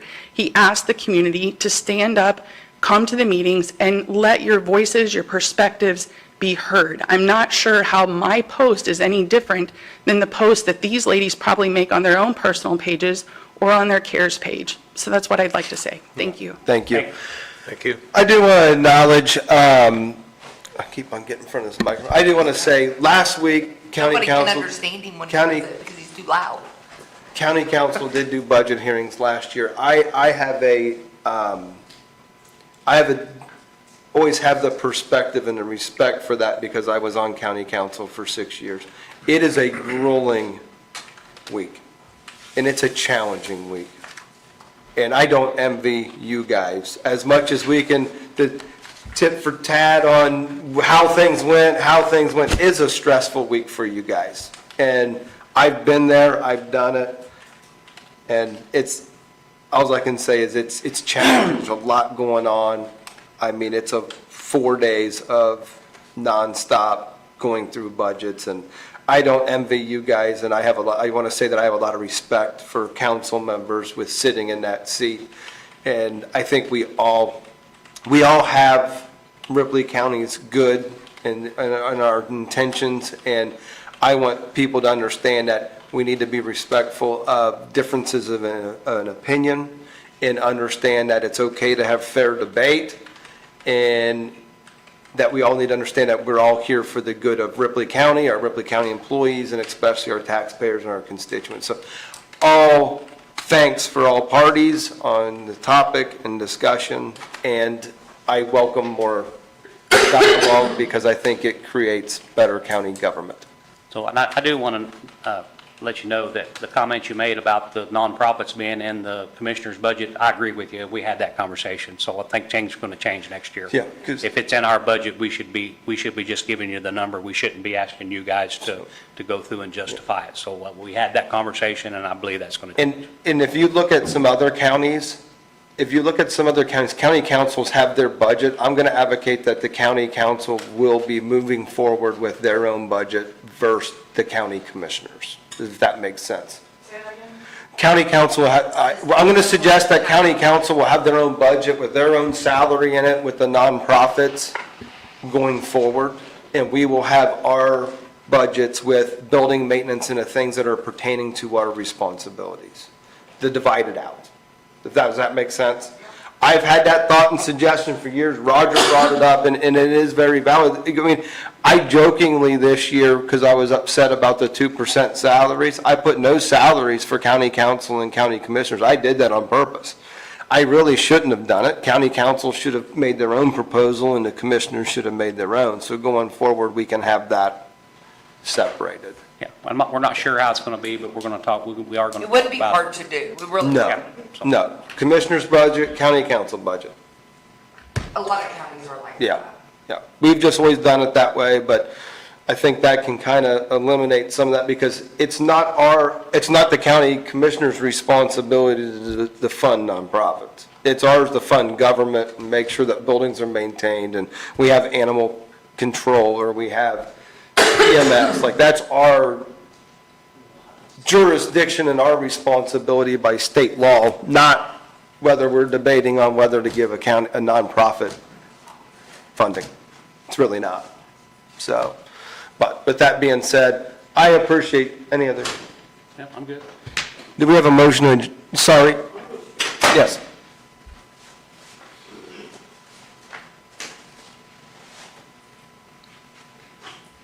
Hi, my name's Kim Janigan. I'm a concerned citizen of this. I love animals, I have animals, and I live by the Humane Society. I don't understand I know they've been here, and I've been to a meeting that they've been here. The public don't understand are you just changing the dog warden to an animal control? Is that what you're doing, just changing that? Okay, and then you're going to build a kennel at the Ripley County garage? Potentially. Okay. I don't understand what she was saying about personal property. You can't. Dogs are currently held. The dog, our current system, the dog. I've called Perry before, yeah. and he's picked up a dog from my house because we get a lot of drop-offs. I'm sure At you my do grain live in bins, next to- At Cox's, at my house. And the Humane Society can't take them on because they are full, But I understand but I don't understand, if Perry would get a call and Perry puts a lot of dogs on Facebook. Hey, is this your dog? He tries dogs. And that's great. But I don't, what's the difference between his personal property? So you're going to have somebody that's going to have the gate to the key, or the key to the gate to let them into the county garage for the kennel, if you have a kennel there and their dogs there? Well, it has to be, by state law, it has to be, when we say the county garage, it's not going to be at the county garage. I can't use fuel tax money to maintain, it's going to be on the property that is owned by the county, near the garage. Near the garage, okay. Behind the garage. It's behind Okay, it. I thought you Yeah, was it's- talking about, Yeah, see, that's why I said, a lot of people don't understand it. Yeah. You said, you made the comment, come to the meetings. You have meetings in the morning. A lot of people can't make it in the mornings because they have a job to work at. So maybe have a meeting in the evening sometimes. I thought maybe when Roger, when I talked to him years ago, I thought maybe you all were gonna have meetings in the evening to help, for people who could come, Yeah. Yeah, And they should. Yeah, we've tried to move, like, we have the 1 o'clock meeting, and I will say one thing, the reasons why that it's always been, trust me, I work a full-time job. I should be at work right now, I'm here, so if we do the evening meetings. The challenge comes in, if you see the people the other portions that come to our meeting, we have to kind of do a mixture of both, because otherwise then employees are having to use comp time or overtime to attend meetings and evenings. So so I get it. trust me, I'm all about the government, I'm all about public transparency. If there's any circumstance that somebody wanted us to stay over or have an evening meeting, I would do it under any circumstance. My problem is I talk too much and we'll probably be there till 1 o'clock in the morning and people have to listen to me. Andrew, to do just it. loud. Put your microphone away. But But I'm anyway, just saying, so- we don't understand, a lot of people, I love animals, but a lot of people might, what Stephanie put on Facebook, they don't understand what's going on, are we gonna buy a car, they don't understand what a dog warden's, what his, what all he has, he's put it on his personal property, does he have a car, how much does he get paid? The Humane Society, why not take the kennels, which you're talking about, why can't we put them on the Humane Society property? It's privately owned. The property was donated to the Humane Society. And it was in that original contract that they would be a no-kill shelter, and there's no county-owned shelter that is no-kill. Okay, so where does these animals? They hold them 5 to 7 days and euthanize them. Okay, so when Perry gets these animals, if nobody claims them, then they're being euthanized. Sometimes. Just like in the same thing's happening at Batesville. Oh, yeah, It's the every same thing. county's like that. And like I said, the status quo of what we currently have isn't gonna change. But people, like I said, maybe they need to be explained a little bit better what in the world's going on, They don't know what a dog warden gets. Yeah. I mean- Ken, to your question though, that is one of the questions, detailed questions that I put in there, is depending on how this moves forward, could we partner with the Humane Society or contract with them? In Dearborn County, they contract with Paul's, down there, which is their nonprofit. Because it's the Humane Society, I've gone over there plenty of times because I've taken dogs and cats over there. They do have washer and dryers, they do have kennels. There's a section back there that's not even being used that you could rebuild and put kennels in. So that's what I didn't understand if you, huh? They don't have the money. They don't have the money to redo the back end. But could the county? That's what I'm saying, could the county help out and put that? Because it's a building, there's a building there sitting with nothing there. They have their own board, and they would have to work that out with the county. We've been giving them $15,000. At one time, it was $25,000 that has been given to the Humane Society. And I think it's some things that came to light is their budgets are tight. We do see that. But I think that the idea of it is what Perry's doing. When they have the capacity, Perry takes the dogs there so that we're not being euthanized. So they are, I forget the numbers last week. I don't want to quote them because I don't know the exact, because I don't have it in front of me. But they were taking a good amount of our animals that Perry's picking up. In June, I had a count. In June, it was, they had 55 dogs at the Humane Society, and 38 of those 55 dogs came from. So see that partnership is already, It's already- that's already working, and we already have a contract with them. I think it needs to be expanded, but if we get into doing what other counties are doing, then you start getting into owning a facility, have the nonprofit, Right, then yeah, adopting dogs out, then paying for veterinary. You know the reason why we don't pay for veterinarian stuff? Because when they go to the Humane Society, they use that $15,000 that we give them to get them to where they need to be at, and we don't have to do it. Right. So like I said, that's already going on, and our idea is the status quo. If they come back and say that it could even take, that they could take more or have more room, or. So I do want to clarify, I guess a lot of people do not realize that the Ripley County Humane Society is not part of Ripley County. It is not. Nonprofit. And I'm one of them myself. Until I took over the job as commissioner, I just assumed that it was part of the county. No. It's not a county-run office, it's a nonprofit. So Nonprofit. anything we do with them has to be done with their guidelines. And we do give them $15,000 a year as a nonprofit organization because we do work with them under their guidelines. How that will look going forward, if we go to something more expansive with a dog warden or a animal control officer, that may change. But at this point in time, it's exactly like what we have done. But people don't know that, that's what I'm Right. saying. But I have People seen some people make comments about it, about the way it's, we should be doing it because of this. We don't run that. I just want to make sure. No, I I don't. know you understand that, but the public is watching this, and I want them to understand that. If Nobody they'll un- watch it. If they'll watch it, yeah. Yeah, Okay.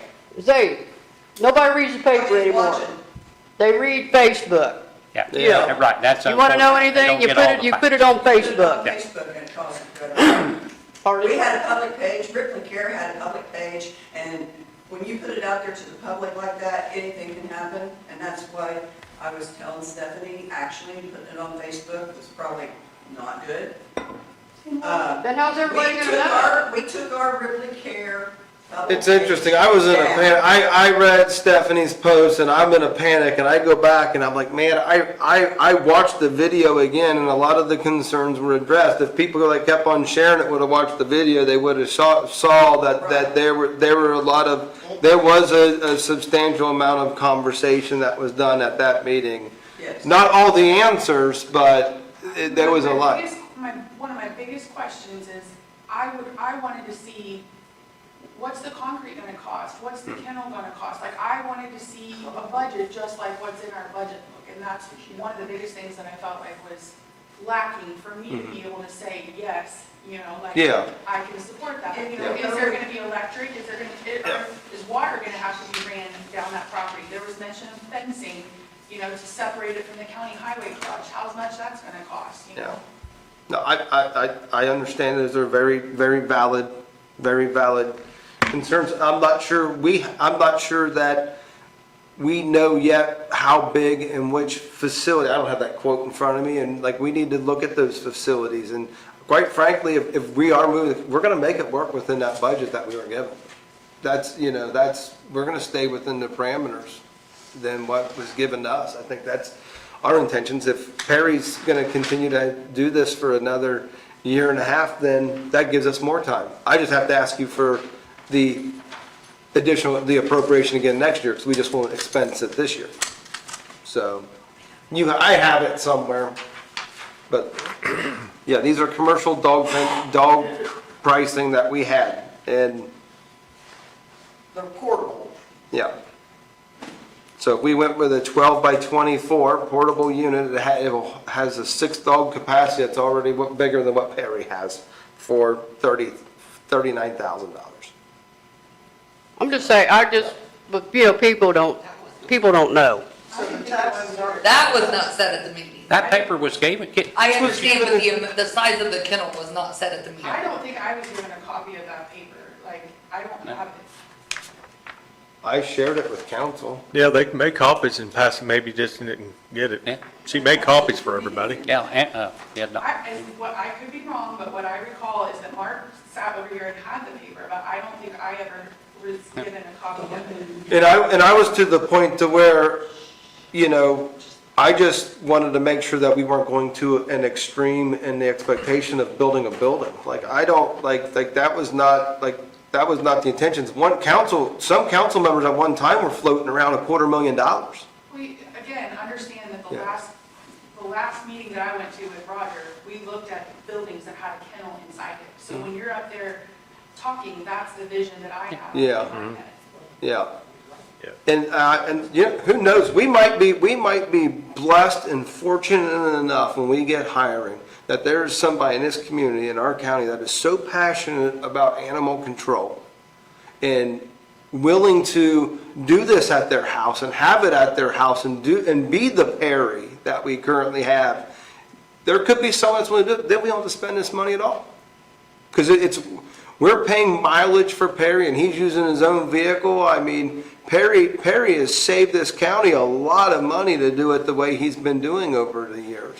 And I hope that the expectation is the only difference is having something on a county-owned property that this person's gonna, I mean, if someone lives in Batesville, we're gonna pay for miles to them get to Osgood if they don't do it, so there are still things like that are, I would say, not fully 100% hashed out, but it's within this budget that is created here, I'm so. looking at it as you're asking for a part-time person, and being an animal person myself, I know that animals are not part-time. They are 24/7, 365 days a week, no matter what the weather is, I have to make sure my animals are taken care of. Yeah. So I'm immediately thinking, how are you going to hire a part-time person, and these animals that we're going to cage or lock up or safely put in a kennel, whatever, they're going to require care 7 days a week. So again, Yeah. that's where one of my other questions came from. Yeah. And then, like I said, we've been really fortunate with the status quo that Perry has them at his house. He goes out and feeds them, he takes care of them and picks them up, gets them to the Humane Society. And, you know, we've been very fortunate to have that way. So if Perry would, like retire, would you ladies want to take that on Perry's job? Not at this time in my life. Oh, I mean, I didn't know. 40 years ago I would have, but not now. Yeah. I mean, Yeah. that's what Nobody in I, our organization may. I mean, the question, like I said, well, I didn't know what, if that animal control was still, I mean, Perry's job is dog warden, so you're just going to change from dog warden to animal control. Yeah. So, You know, and so, just so the public knows, I believe over 300 calls of animal-related calls are coming into dispatch. yeah, You know, and the only difference is we don't have an expectation that, Perry would go and follow up on every one of those, right? And I don't think our new person, we have that expectation. But if they need to, and if they have a good working relationship with the sheriff's department, the new animal control person could do that. but like I Which would said, I relieve- just didn't which would understand. relieve things off of our, off of the sheriff's department. But like I said, I'm not looking, I talked to Stephanie, she was nice enough to give me a call yesterday so we could, you know, have a little bit of a conversation. And I told her, I said, I've never supported expanding government and expanding oversight of this county. I voted for courthouse security and I voted for community corrections when we expanded that department. You know, I'm against it, but People just don't understand, like Roger said. yeah. You thought it was all Ripley County Humane Society was Ripley County. People just need to know, and Yep. Facebook anymore is the way to go. You Yeah. just talk, you got all bad comments, you're not gonna have all good comments. It Yeah. happens. I appreciate it. So- All right, Thank you. I think we're done here. Can I add one thing? That it's very important to spay and neuter so we don't have so many unwanted pets. I think that's important, and I say this all the time. People need to take responsibility for Yes. their animals, their children, you know, then we wouldn't have the government that we have, and that, how much money, our sheriff's department, our jail, people just take responsibility for their own actions. Our government, our taxes would probably go in half. If people would just take responsibility for their own actions, like we were all probably raised to be. Unfortunately, there's people that just don't do that. So, do we have a motion to adjourn? Second. All in favor, say aye. Aye. Aye.